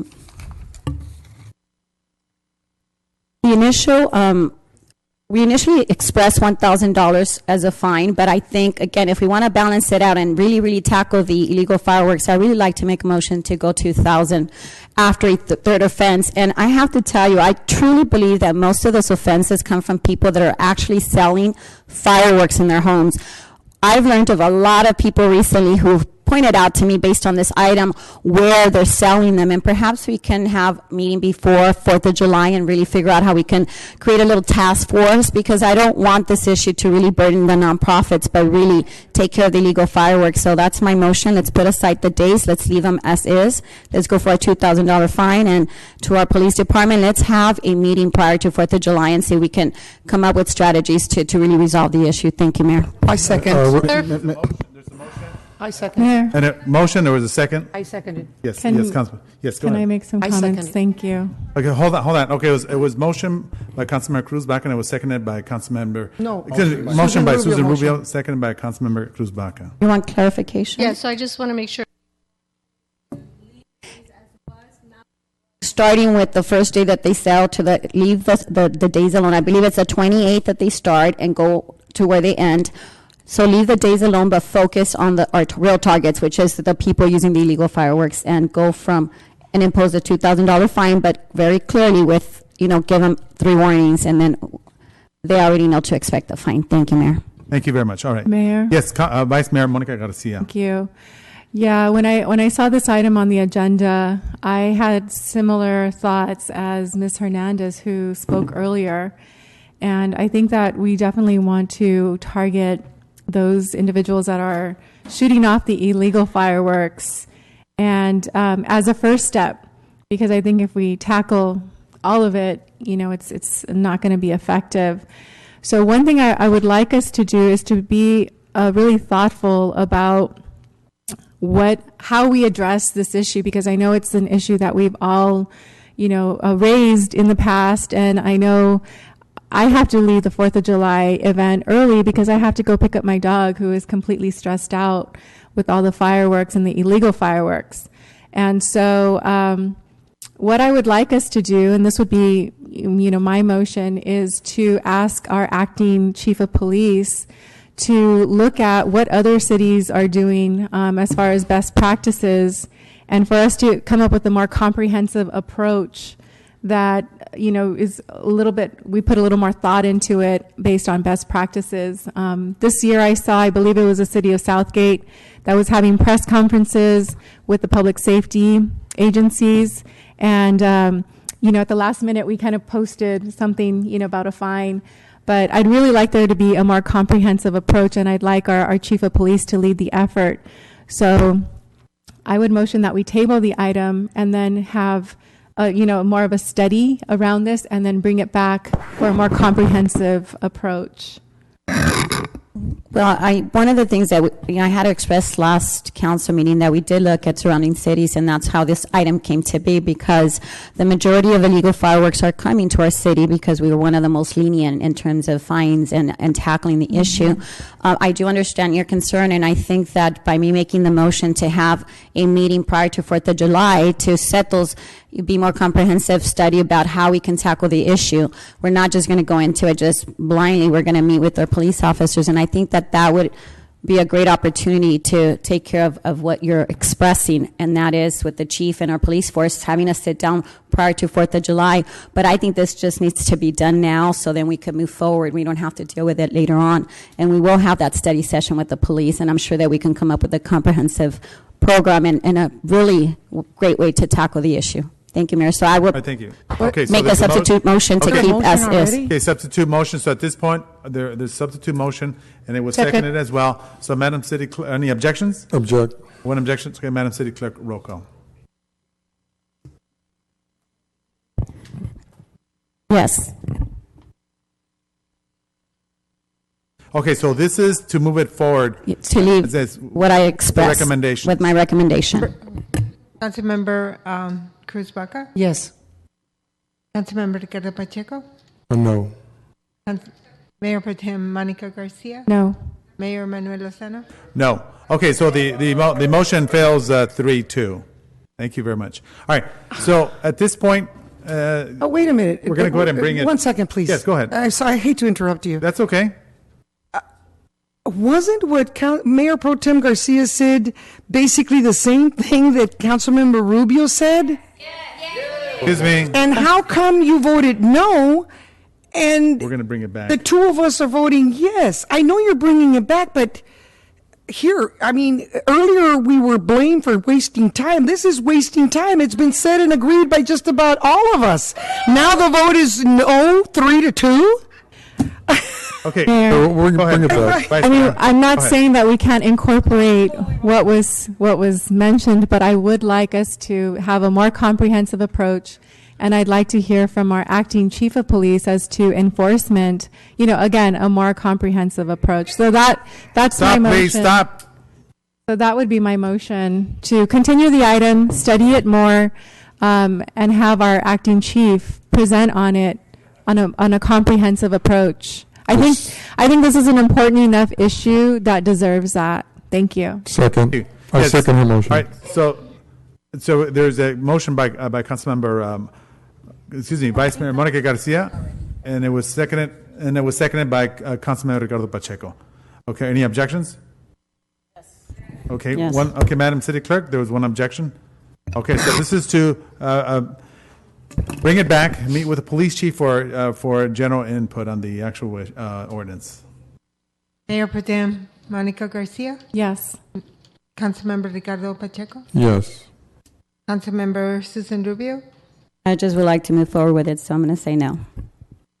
Councilmember Cruz Baca, I think it's a waste of time. I'm saying no. Mayor Manuel Lozano. Yes, okay, the motion passes, and it's 3-2, okay? All right, so please stop. Thank you. All right, so at this point, all right, so we're going to move on to number 5, which is by Councilman Susan Rubio, review of the cost of the city fee services based on a study prepared by Revenues and Cost Specialist LLC, RCS. Yes. Councilmember? Sure, hold on. Okay. Yes, last time we wanted to pass all the fees increases, and one of the things that I've expressed last time is that, I had a lot of concerns because there's so many concerns in terms of wasteful spending and some of the issues that we had. And on the back of the agenda, it's actually under one of my council item agendas. And I'll bring it up at a later time, but I just want to make reference to why I would like to put it aside. I really would like to really have a special meeting so we can really discuss this in length and really talk about some of the concerns and questions that we've been addressing here earlier on today in many council meetings. So just for that, I really would like to ask that we just put it aside until we can meet and really talk about, all the items. And so my motion would be to just bring it back so we can have a study session on this. Thank you, Mayor. Okay, there's a motion. Hold on. I just want clarification on her request. Hold on. There's a motion by Councilmember Susan Rubio, was second by Councilmember Cruz Baca. Yes, go ahead. I would object because I think that we need to get this study going on. We've had plenty of time to ask questions, and I think we could just move forward with it. But anyways, I would say no. All right, so at this point, there's a motion by Councilmember Susan Rubio. It was seconded by Councilmember Cruz Baca. Are there any objections? There was one objection. Okay, Madam City Clerk, roll call. Councilmember Susan Rubio, Yes. Councilmember Cruz Baca, Yes. Mayor Pro Tem Monica Garcia. She stepped not away here. momentarily. All right, can we take a recess till she gets back? Mayor? We'll have to make a motion. A motion for recess for 3 minutes. Is there, Well, There is a motion already being heard and a vote already, Mayor. So I let's think- go and just take it. Okay, so hold on. So Madam City Clerk, there was one objection, so go ahead and take roll call. Okay, Councilmember and this is- Ricardo Pacheco, This is for item number 5. No. Mayor Manuel Lozano. No. So it's 2-2. All right, so it's a 2-2. All right. So at this point, let's go on to number 6, and then we'll come back to number 5. Mayor, Yes. may I make a motion to take a 3-minute break? Okay. let's just move on to There a the next second? agenda and Mayor, we'll I come back. just think it's important that we take a 3-minute break. Let's just go on to the next one and just go through it real quick. We're already there. So item number 6. Because I have to go potty. I mean, be upfront here. Can we just take a little restroom break for a Are minute? you serious? Yeah. Okay, all right. Isn't So at there this just point, one bathroom back there because somebody's there? all right. So at this point, I'll there's go to the one a in the second. Are front. any objections for recess? Well, I think see, we we should keep move- talking about wasting time when we speak and ask Yes. questions, and here we are having to wait for someone Just for health reasons. I that need to didn't take a excuse break. themselves. Okay, go ahead. Okay, continue. I guess we'll hurry through Okay. it. All right. So at this point, we're going over to item number 5, which there was a vote. It was a 2-2. to bring this back, which was a review of the cost of the city fee services. So at this point, Councilmember Susan Rubio? Yes. Councilmember Cruz Baca? well, hold on, we're going to Wait have a to make minute, no, another motion. we already right? voted on that motion. We already voted. Yeah, it failed. So I'll go Vote on ahead. it again. So can I make a substitute motion? Okay. Okay, just so we can be clear. So I would like to bring this item back because it talks about all the increases for permits and other stuff. And I know there's a lot of complaints from residents as to the expenses incurred when they try to fix their homes and that kind of stuff, especially from businesses. Sometimes we're perceived as not being business friendly. So I just want a more in-depth study on the fees so we make sure that our residents are not being gouged. And I'm not saying we are. I'm just saying it's really important because this is fees that are going to be set for things from engineering fees, construction fees, and so I think it's worth taking a look. So my motion is to just put it aside so we can really look at it very carefully. So that's my motion to Okay, there's a bring it substitute back. motion, substitute motion, and it was seconded by Councilman Cruz Baca. Are there any objections? Object. Object? Okay, at this point, Madam City Clerk? Councilmember Susan Rubio? Yes. Councilmember Cruz Baca? Yes. Councilmember Ricardo Pacheco? No. Mayor Pro Tem Monica Garcia? No. Mayor Manuel Lozano? No. Okay, the motion fails. It's Okay, may I make a motion to approve item 5? I'll second. Okay, and are there any objections? Yes. Okay, Madam City Clerk, objection. So roll call, Councilmember please. Ricardo Pacheco? Motion to approve, yes. Mayor Pro Tem Monica Garcia? Yes. Councilmember Cruz Baca? No.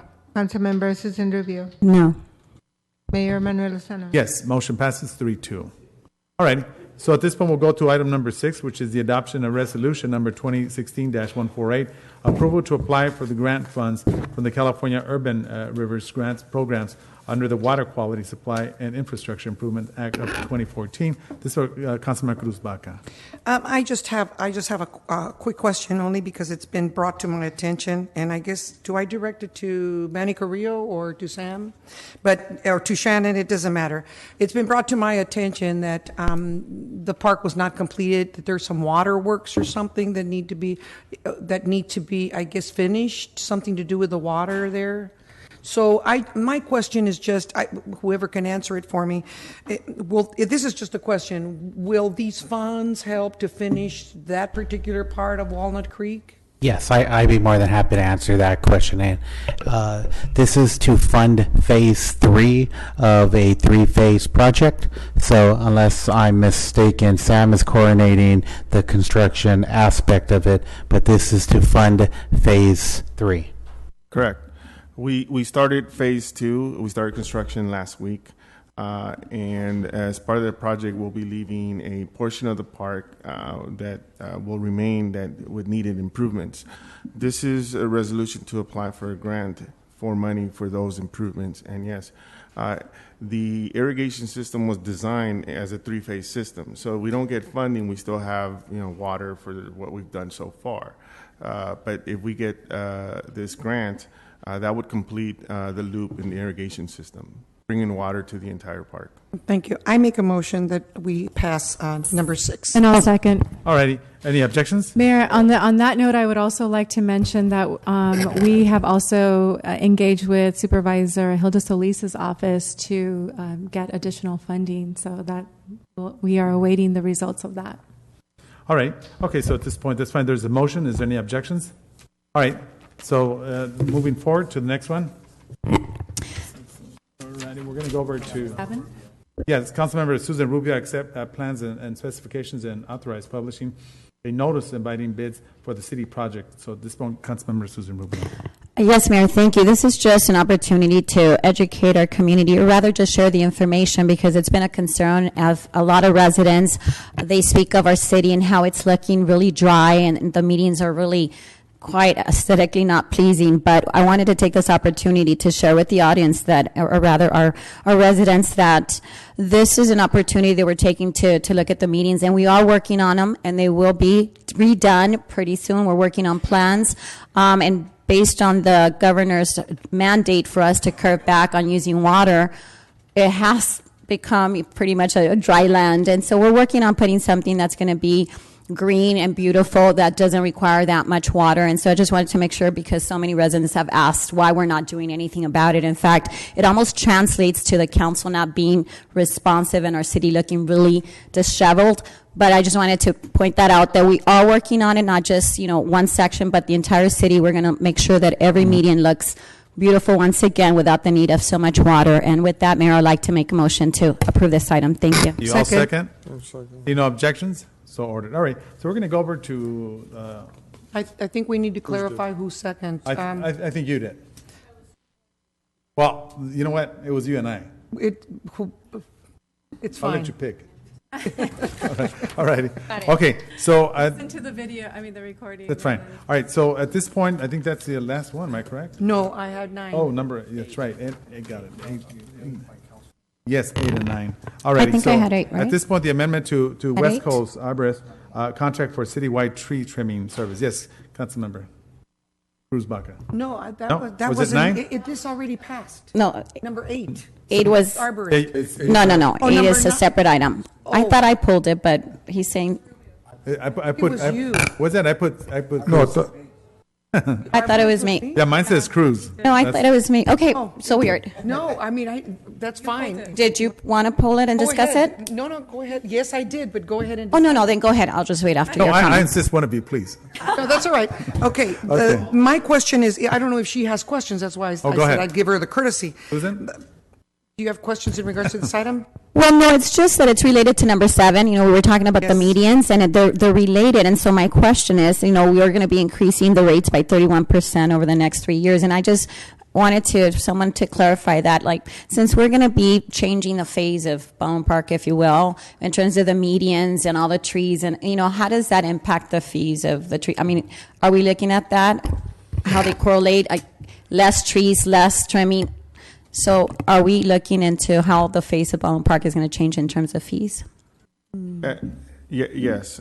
So just to go back on, and this is a prevailing wage issue. The tree trimmers were reclassified by the DIR, and now that puts them at a different prevailing wage rate. So that's what's driving the increase.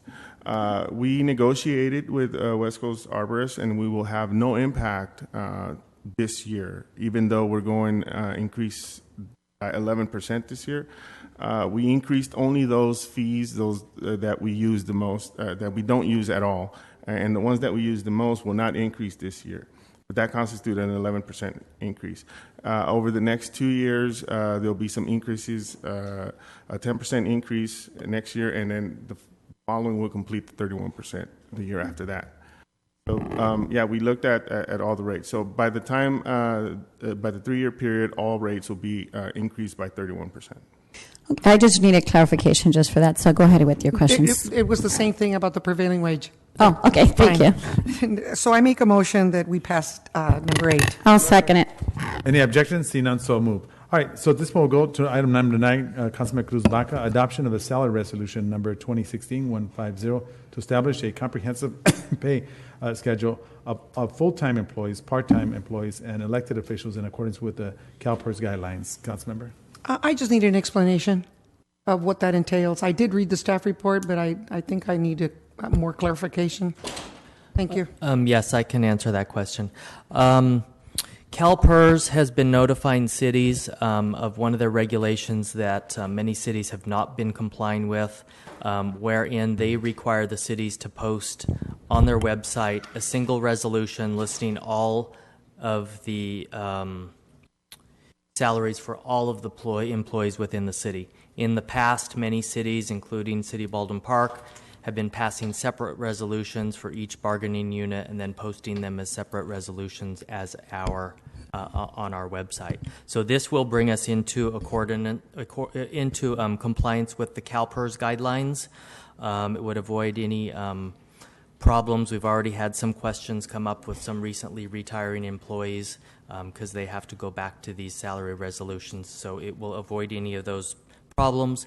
And in any future MOU changes or even a single increase of a city employees, such as mine, which appears on this guideline, we will have to bring back the entire resolution, including all of the city employees, in one document and no longer do it piecemeal like we did in the past. Okay, thank you. I make a motion that number 9 pass. All right, we'll second. Any objections? See none, so move. All right, so item number 10 by Councilmember Susan Rubio, adopt resolution to implement a post-employment health plan for public employees for the city of Baldwin Park. Councilmember? Yeah, and that's the same question I had. Is this, just for clarification purposes, is that what we were talking about when people put pay into it? Can you just explain that a little further so it's clear what those two items are? Yes, and this is an item, and this one in particular pertains to my contract. It is something that we would look to offer in the next negotiation go around with all city employees, and it's an opportunity for city employees to put their own money into a retirement account, tax-free, that then when they retire, it could be drawn out by them again and used for medical purposes only. And so this would take effect for my contract, and then we can offer this to other employees in the upcoming bargaining units. Any funding would be put in directly from the employees. There's no cost to the city, just the staff time to set up the accounts. And that would be just available, but they don't have to participate. They choose not to? It varies, and we'll probably have a presentation to the employees and to the city council from one of the financial advisors, because it varies how you set it up and what it can be used for in the future. And so in some instances it can be some unused leave at the end of the year, and in other instances it could be a set lump sum of, say, $100 a month, but the employee group as a whole would have to sort of decide on how they want to set it up for their group. For example, a manager group could decide to set it up different than SCIU, or SCIU could decide they don't want to participate. And I think this is a really great program. You know, my only concern is that I know that there's so many other programs that, for example, just for the audience clarification, this is something that, like, let's say someone had a mom or a sister or significant other with cancer or something, they know that they're dealing with medical issues. They start saving in advance so they could have money in the future to take care of their finances. However, not everyone has that same situation. So my concern would be, not forcing everyone to participate if they feel that's not what's going to work for them. So I just want to be careful that we don't pick something that forces people to participate when they don't want to. So I want to make sure that it's very clear that those that want to participate do, and those that don't. And so let's just make sure that we're careful with that. Thank you, Mayor. Thank you very much. I'll make the motion. If nobody has any questions, I'll make the motion to approve that. Okay. Any objections? See none, so move. All right. So at this point, we'll go over to the city council acting as successor agency. Am I correct on that one? We have the award contract for financial advisory services to refinance successor agency tax allocation bonds. Who's handling this? Rose. Okay. Sorry, Finance Director Rose Tam. This is for the successor agency, right? Unless anyone has any questions, I'll go ahead and make a motion. Second. Any objections? See none, so move. Thank you, Councilmember. A motion to approve? Yes. Yes, okay. All right, so Second. at this point, yes, and no objections seen, so order. All right, so this will go over to the city council, the 14, the reports of officers, item 14, 6 months, update on grant writing activities from California Consultants and Del Sol Solutions. Are they still here? Are they here? is Okay. that next? Yeah. Do you want to come up? Maybe spend a couple of minutes or so? Isn't there the purchase of the Rio Hondo first? Here? Oh, yeah. Sorry. Thank you, Mayor and council members. Steve Samuelian with California Consulting. We're here last meeting. Happy to be back here again this evening with you. We did present a full comprehensive report of all of our activities, and we continue to turn in and submit written reports each month to the CEO of all of our activities for the prior 30 days. This evening, thank you. You voted on the Urban Rivers California Natural Resources Grant. You passed the resolution for the application that we prepared with your team. We're very happy to be working with your great staff collaboratively, working together, and that application is due October 3rd. And it's for approximately $750,000, so major application, and we're looking forward to that. So I'll be brief and ask David Marquez, associate from our office, if there's anything he would like to add. The only thing I'd like to say that I'm enjoying working with the staff. Staff is very responsive. That's not something I find with all municipalities. I primarily work with municipalities. That's my background, and so I do want to show the appreciation to the staff here in responding, because if I don't get the information that I need, then the application will not be strong. And we do want to apply not just for any grants, but for ones that are competitive. I feel like in the last couple months, especially, we've gained a lot of momentum in terms of the preparation and submittal of grants. There was a little bit of a hiccup there when Mr. Wall left, and then the previous community development director was left. So, and those are the two departments I primarily work with. But I feel now that there is some stability with staff, and I think that's going to show in the productivity with future applications. And I think we've got a number of them identified that'll be coming around the corner in October, November, and December as well. Thank you. We continue to write grants for the two departments, so we're enjoying working with those two departments, and hopefully you're all receiving our reports that we submit each month, our written reports to the CEO. So thank you, Mayor and council members. I don't know if it's appropriate to take questions or... No, just thank you for all the information in the presentation and all the emails that we get in terms of what you're working on and the grants that we just received. Thank you. And thank you for being at the last 2 or 3 council meetings, if I'm correct. And 4 now, yes. Oh, sorry. Thank you. No, not complaining. Happy to be here. Thank you very much. All righty. Thank you very much. Okay, so at this point, council members have any questions? Yes. Do we have a presentation from Del Sol? I was going to say.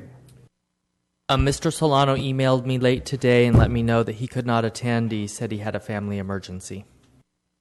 Could I make a suggestion? Because this has been going on for quite a while. I would like to hold off on Del Sol's payments until we can please have a presentation and take a good look. I mean, I just feel that, everyone else seems to come here and give us a presentation, and I would really like for him to come and give a presentation. So I would like to make a motion that we hold all payments to Del Sol until we get a presentation or a report, which I believe the letters went out, and we should be seeing them or the reports by October the 5th. Okay, I agree. May I add second. on that? Oh, I'm I'll sorry. Second. I just want to point out this is a big issue that took so much of our time last council meeting because we were trying to decide whether we go with one consultant or 2 consultants, and it was really very heated up here. And the issue was at last council meeting that he wasn't here to justify what we're paying him for. And here we are. We gave him the opportunity once again to be here and tell us what we're paying for. And once again, he's not at the council meeting to justify what we're paying him for. So I think we just probably need to move forward and go with the recommendation that California Consultants said that they could handle the entire city for $4,900, and I believe it was a $200 cap, and not pay $8,000 in consultant fees when the consultant has failed to show up several times and has, I don't want to say refused, but if it's your business, it's your reputation, you need to protect that, and he should be here presenting and telling us why we're paying him that kind of money. So I'm going to make a motion that we move forward with terminating Del Sol and keeping California Consultants, so we don't have to pay 2 consultants for the same thing and for someone that's not here showing up to really justify what we're paying for. Thank you, Mayor. Mayor, just before you go there, let me just ask a question. I just second the motion. I know, I'm making discussion. I just want to ask staff, do we need to have consultants to do grants? Can staff handle it themselves, or do you want to consider that? Okay. We do need assistance to prepare grants from time to time. Okay. It is a very tough task to prepare grants. All right. Thank you, sir. Mayor, can I add to that? Councilman, yes, yes. But that's the same exact conversation we had last time, the same exact question we posed to Manny Carrillo. I would encourage everyone to go online. The questions have been asked and answered, and we're going around in circles. The last time he also explained that we didn't need to, that California Consulting could do the same exact job. In fact, if I remember, maybe I'm paraphrasing, but you said that you had done a great job in working with California Consultant on other issues. And so we keep going around in circles. Yes, we need consultants. We just don't need two. We don't need to pay over $10,000 when one person can do it for half the price. And once again, if it's your company, then you need to protect that image, that reputation, and come and present like everyone else does. And this is several meetings already that he hasn't been here. And how many excuses can we make up for him? It's time that we make a decision and stop wasting staff time. Thank you, Mayor. Well, hold on. Councilmember, what I'll do is go with the motion you had originally requested, to have him come here, and then go from there. Well, the motion also states to hold all payments. I don't have a problem with that. Why? I said I don't have a problem. Oh, I thought you said I have a problem. All right, Well, can I make a substitute motion? And I know that we want to hold off payment and we want to give them a chance to present, but my question is, how many chances do you give a professional company, you know, we've been treating him really well. He's been employed, I believe, a year already. He's been paid thousands and thousands of dollars, and I think at some point he has to give us the respect to be responsive, and he hasn't. We still don't have the answers to why we were paying him the $15,000 and all this money. So I would like to make a motion to stop wasting our time and just move forward with terminating that contract and just moving forward with one company, so we don't have to keep going around in circles. So that's my substitute motion. Okay, I second that motion. Well, you're going to second to remove? Yeah, let's just move on. All right. Okay, that's fine. At this point, any objections? Okay, so he's officially removed. All right. Yes, go ahead. Mayor, I think I'll need to review that contract and make sure that we have a basis for termination. I believe we do. I think we can terminate at any time, but I would like to review that and let you know. Well, Mayor, one more thing to add is to make sure that he didn't do any work. We got to make sure we legally pay for what work has been done. So I don't know. Look into that. So can I amend my motion to include? So we will terminate with the condition that as you review the contract, it allows us to terminate without violating or breaching the contract. If there's no violation, then we move forward without having to bring it back. All right, I agree. Second motion. Okay, so and the direction is to terminate. There was a substitute motion, and it was amended by Councilmember Susan Rubio and second by Councilmember Ricardo Pacheco. Are there any objections? See none, so move. All right. Mayor, if I could just clarify, the motion included going with California Consulting firm for all of the departments? To handle all the city for one price versus $4,900. Okay. $4,900 versus paying over $10,000 for two people that are doing the same thing. So that's my motion, yes. Okay, so that would include renegotiating, right? You want me to renegotiate that contract? Okay. Here, it's item number 2 for California. Is that? On the first page, it's item number 2 under California Consulting. Pursue it's already grants there. for all Yes. departments at the rate of $4,900. Yes. All righty. Okay, so at this point, we're going to go ahead and go over to, excuse me, let's get this going. Thank you. All right, let's bring item number 15 back, because I have a couple of questions. Can I make a motion? Second. Any objections? Seeing none, so I will object. I would object as well. Mayor, I have a couple of questions. Oh, sure. We'll bring it back. No, but can I just share real quickly? And I understand that you have Right. questions, and it's legitimate because I ask questions all the time, and I want to bring back items. But Okay. this is, the Robert Rules of Order that we've had already here twice, and as everyone stated, including Margarita Vargas, this is something that we've used and sort of has governed the way we do business up here. It's just, honestly, and we've even cited on the council, the dais the other day, you said that based on Robert's rules, Councilmember Ricardo Pacheco and Monica Garcia walked away, and that was appropriate. We've been citing them, we've been using them, and I think even we all thought that we had adopted them. Right now, I feel it's just a formality, and I think that, let's adopt something so it doesn't linger, the process doesn't linger. So I really do respect the fact that you have questions, but is it something that we can deal with now so it doesn't have to keep coming back? I prefer it comes back, and we'll settle at the next meeting. Okay. All right. So at this point, do you want to drop your motion? Did you make? No, that was your motion. All right. So at this point, I'll go ahead and make a motion You to already bring did, back. and I seconded. Any objections? See none, so moved. We'll bring it. We'll pass it next time around. All right. And then, all right. So at this point, we're going to go over to item. That is it. Request by Councilmember Cruz Baca.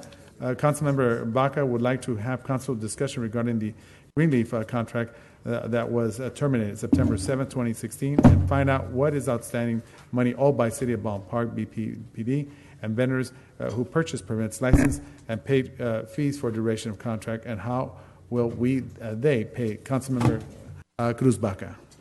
Yes. First of all, let me say that I did not appreciate the article that was written. I don't remember off the top of my head which of the newspapers or which I think it was of the, Pasadena Star. But I did not appreciate the fact that the vendor blamed the City of Baldwin Park and our staff for failure when I remember distinctly that, as usual, Councilmember Rubio and myself spoke up about they were starting too early.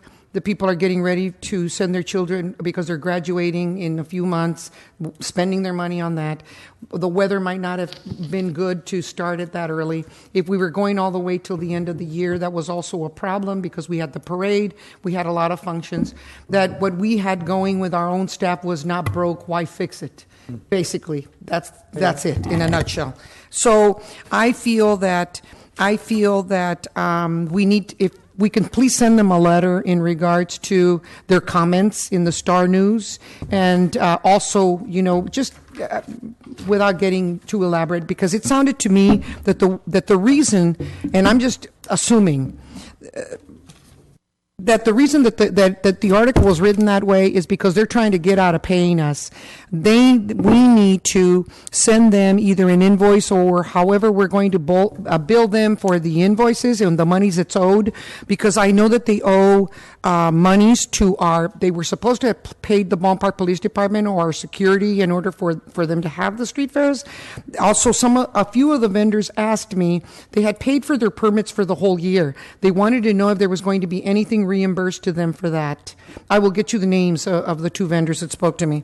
And I would like to see if there's any fees or anything that maybe the vendors, which were a handful, but nevertheless, they paid for some of those. Are there any other expenses that the city might have paid for that they did not come through with either the rides or the ponies or whatever that they had there? Whatever expenses that the city and our staff incurred, I would really like for them to be liable for that.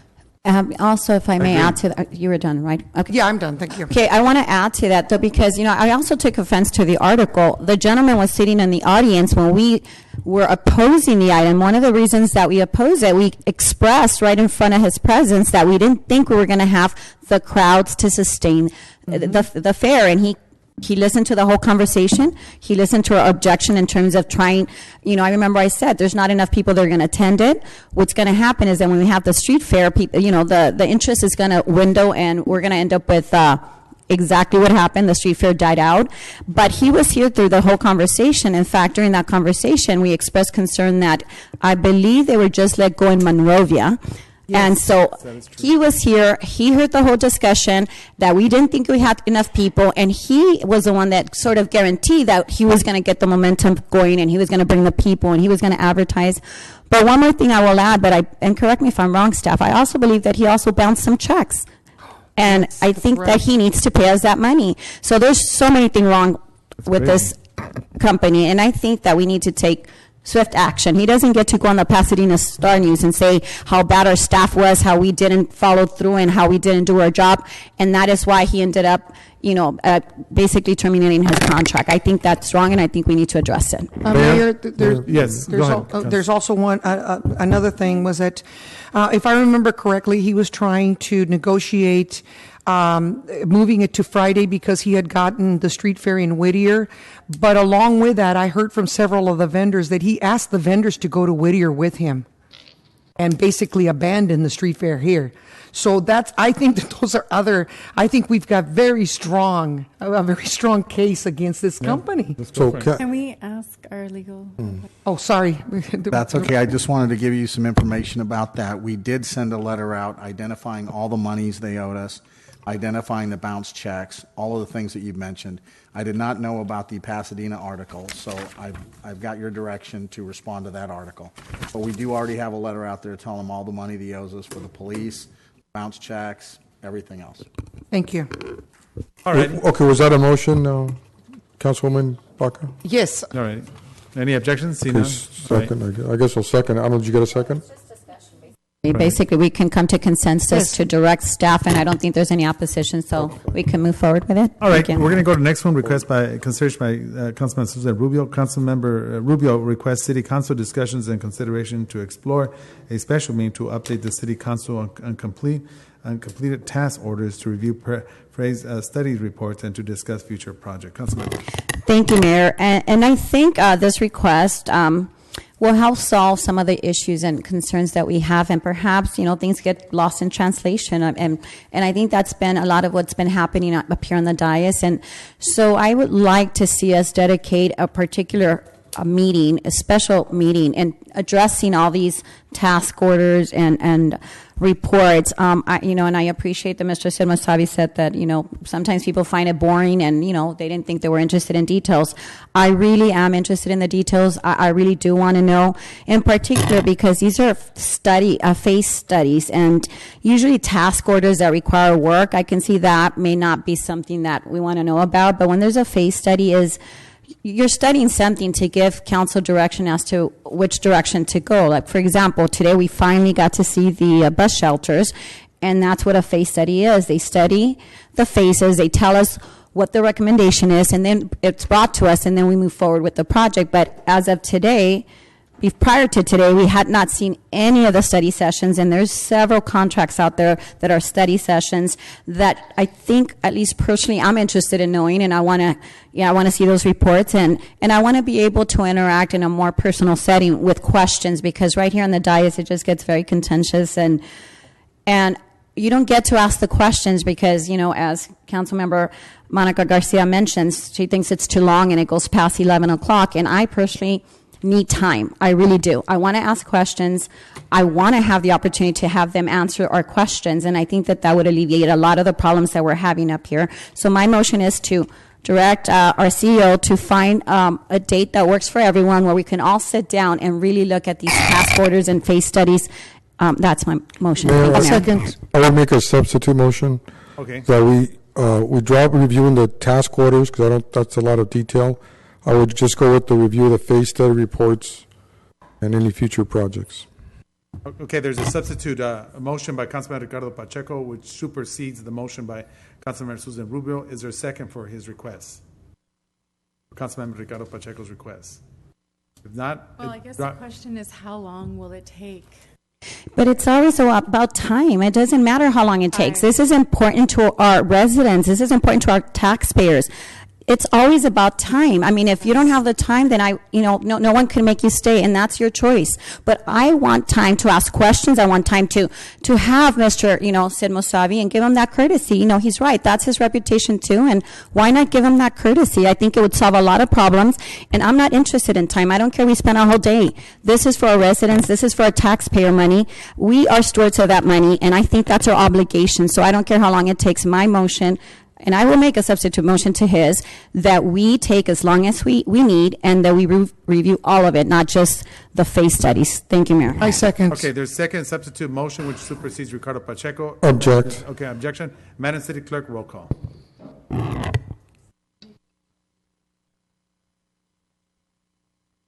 Go ahead. They have a question. But we need to, we can give direction to our CEO. You know what? Yeah, that's fine. Go with the vote, because go ahead. Just go with the vote, please. So at this point, it's a substitute. Councilmember Rubio? Yes. Councilmember Baca? Yes. Councilmember Ricardo Pacheco? No. Mayor Pro Tem Monica Garcia? No, but I do want to state for the record, I do have time to review city business. What I don't have time for is political grandstanding. And how do you get to decide what's political grandstanding? Let's finish the motion. She has the floor. Stop, you guys, please. Go ahead. So I gave my no. All right, then that's fine. So at this point, Mayor, I would like to respond to that. okay, council members. It's been constant that everything we ask or question, it's always perceived to be one thing or the other. This is black or white. As council members, our obligation is to look into these items. And so if asking questions is grandstanding, so be it. I am going to ask the questions, and you could accuse it of being grandstanding. First, you say, let's not bring it to the council because it's too long and you don't have time, and it goes past 11. Now I'm suggesting that we put it on a separate council meeting where we're not wasting time as you suggested, and now you're calling it grandstanding. So it just seems that no matter which direction we go, you just don't want to waste your time with city business. Once again, I think it's important, and I make a motion that we spend time looking at this. Thank you, Mayor. Mayor, if I can, let me go ahead and respond to that. At this point in time, I am not convinced like you are that there is any, corruption, that there is any ill intent. I would say let's spend some time. I will give an hour of my time like we do usually for study sessions. And if I feel that there, as strongly as you do, that it requires further investigation, then I will agree to give more time. But right now, I'm not convinced, and I feel like this is more political grandstanding. And that's just my opinion, and that's my statement, and that's where I stand. Mayor, do we finish this motion? Hold on, but wait a minute. Councilmember Cruz Baca has the floor. Mayor, Yes. I think here we go from my first discussion at 6:30 today, and I'm repeating it for the third time because this is the second time that I've repeated it from the dais. As elected officials, it is our duty to understand, and if Mr. Masabi is willing to come and go over to clarify, it isn't about anything that to do to entrap him into saying it's illegal or corrupt. We need to understand so that when taxpayers, residents, constituents, whomever it is, come to us, and we have the answers. I don't have the answers right now. And I don't think that time is important as us sitting and understanding this. If the rest of you understand it, then please explain it to me so that I won't waste any time. But I don't think that you understand it any better than I do, because I will challenge anyone besides Councilmember Rubio to read all of this like Councilmember Rubio and myself do. Really, because I have seen times where I see Mayor Pro Tem Garcia barely open up her packet the evening of our special meeting. So you mean to tell me that you're prepared more than maybe somebody who's reading the material? But it's online, you're aware, right? I know that. I believe me, but her answers and everything show that she has not studied what's going on. All right. Hey, Mayor, it is my item. Hold on. It is my item. I did put it in the agenda for discussion. See, and this is the problem. I have never seen anyone decide how long our meetings are going to be to their convenience. This is incredible to me that we're even allowing it. The beauty of it, if a council member doesn't want to be here and they think they're wasting their time, they can stand up and walk away. No one's going to sit you down and force you. Then leave it up to the rest of us to decide how long we want to stay. But once again, you're always contradicting yourself. You accuse us here of wasting so much time asking questions, and you say, why don't you ask somewhere else? Now I propose that we do ask the question somewhere else that's not on the dais and not waste time like you've been claiming, and that's too long for you as well.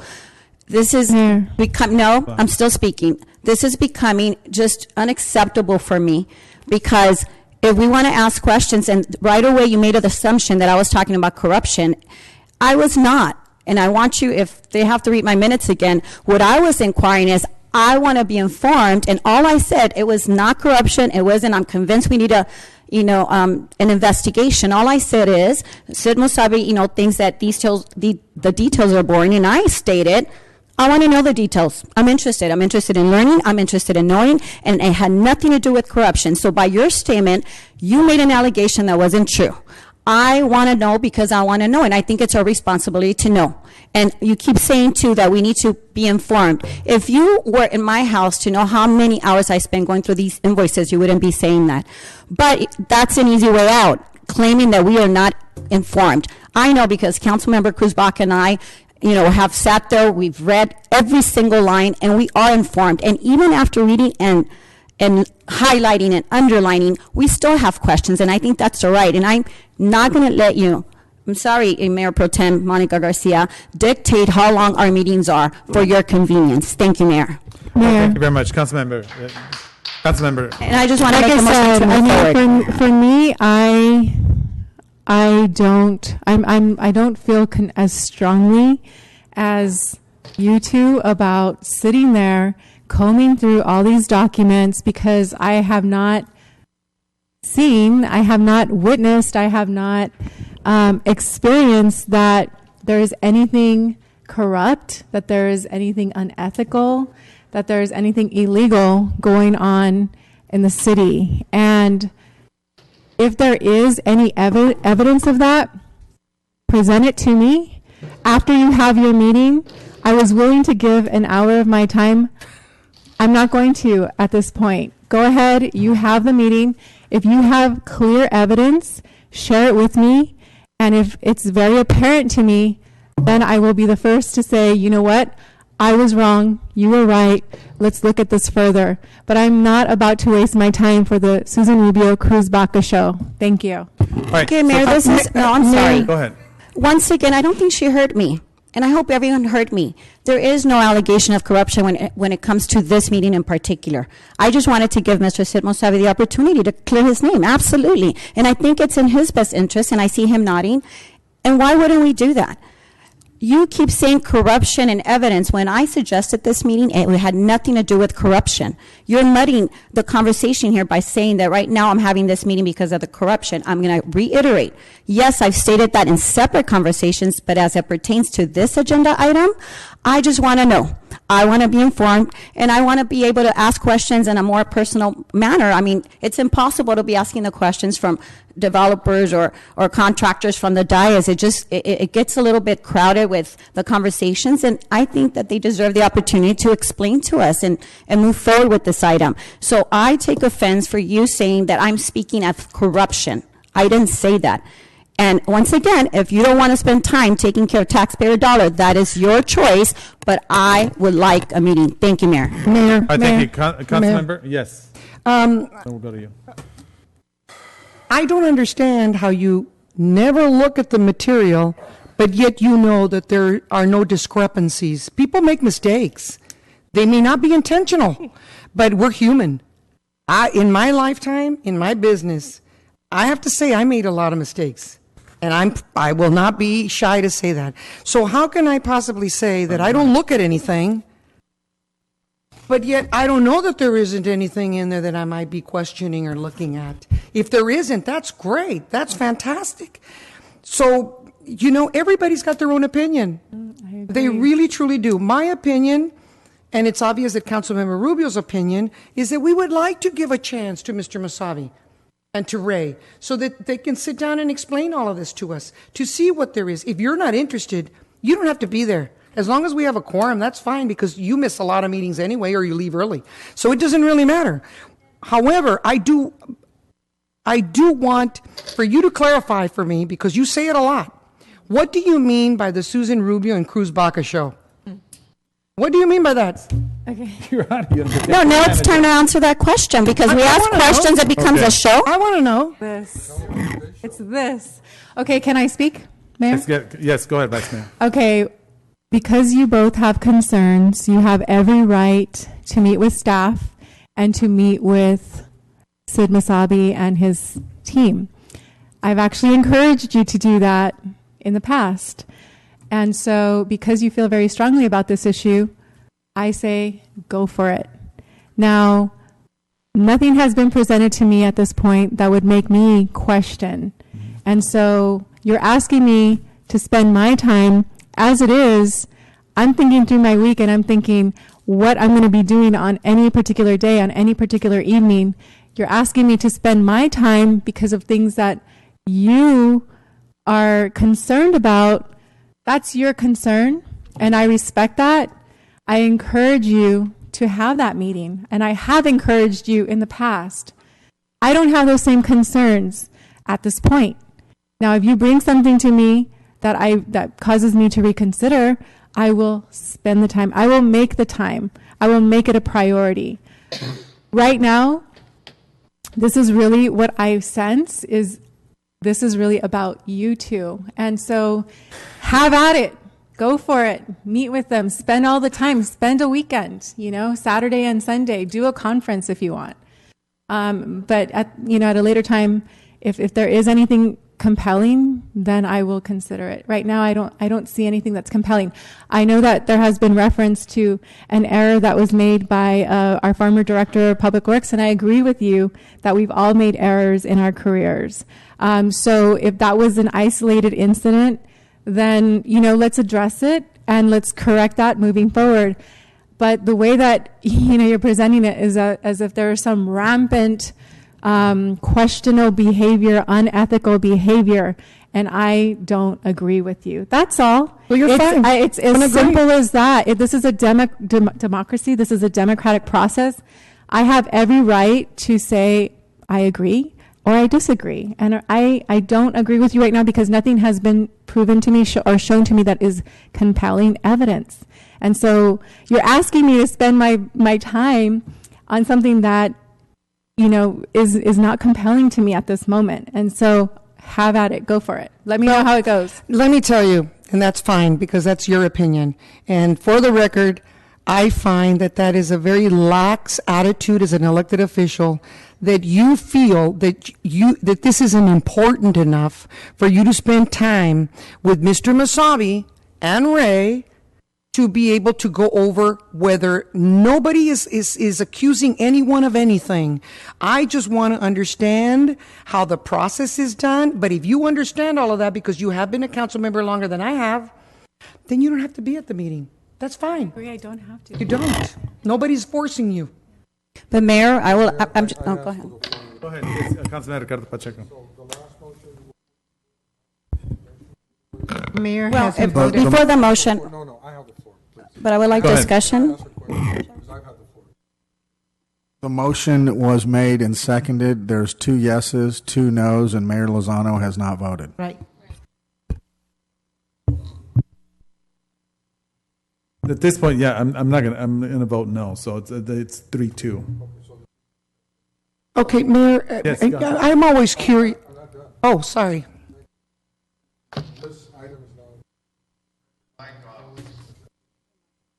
This item is been objected to. Is that correct? Item can still be discussed. The motion was voted on. Okay. Well, I just want to state for the record how disappointed I am that we're not given that opportunity to look at these items that have been such a big part of why we're having these discussions and these disagreements. But I will also state for the record that it is so inappropriate from Mayor Pro Tem Monica Garcia to keep saying that it's the Susan Rubio and Cruz Baca show every time we question legitimate concerns. At this point, I feel like we're not given that opportunity or the respect as elected officials to ask the question. She's repeated it several times. It's the Susan and Cruz Baca show. If you don't have concerns or questions, that's your prerogative.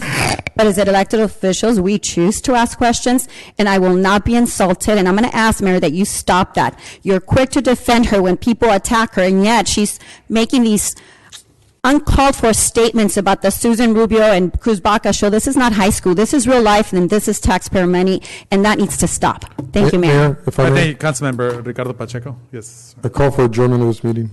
I'll second. I'll second the objection. Viva Baldwin Park. Good evening.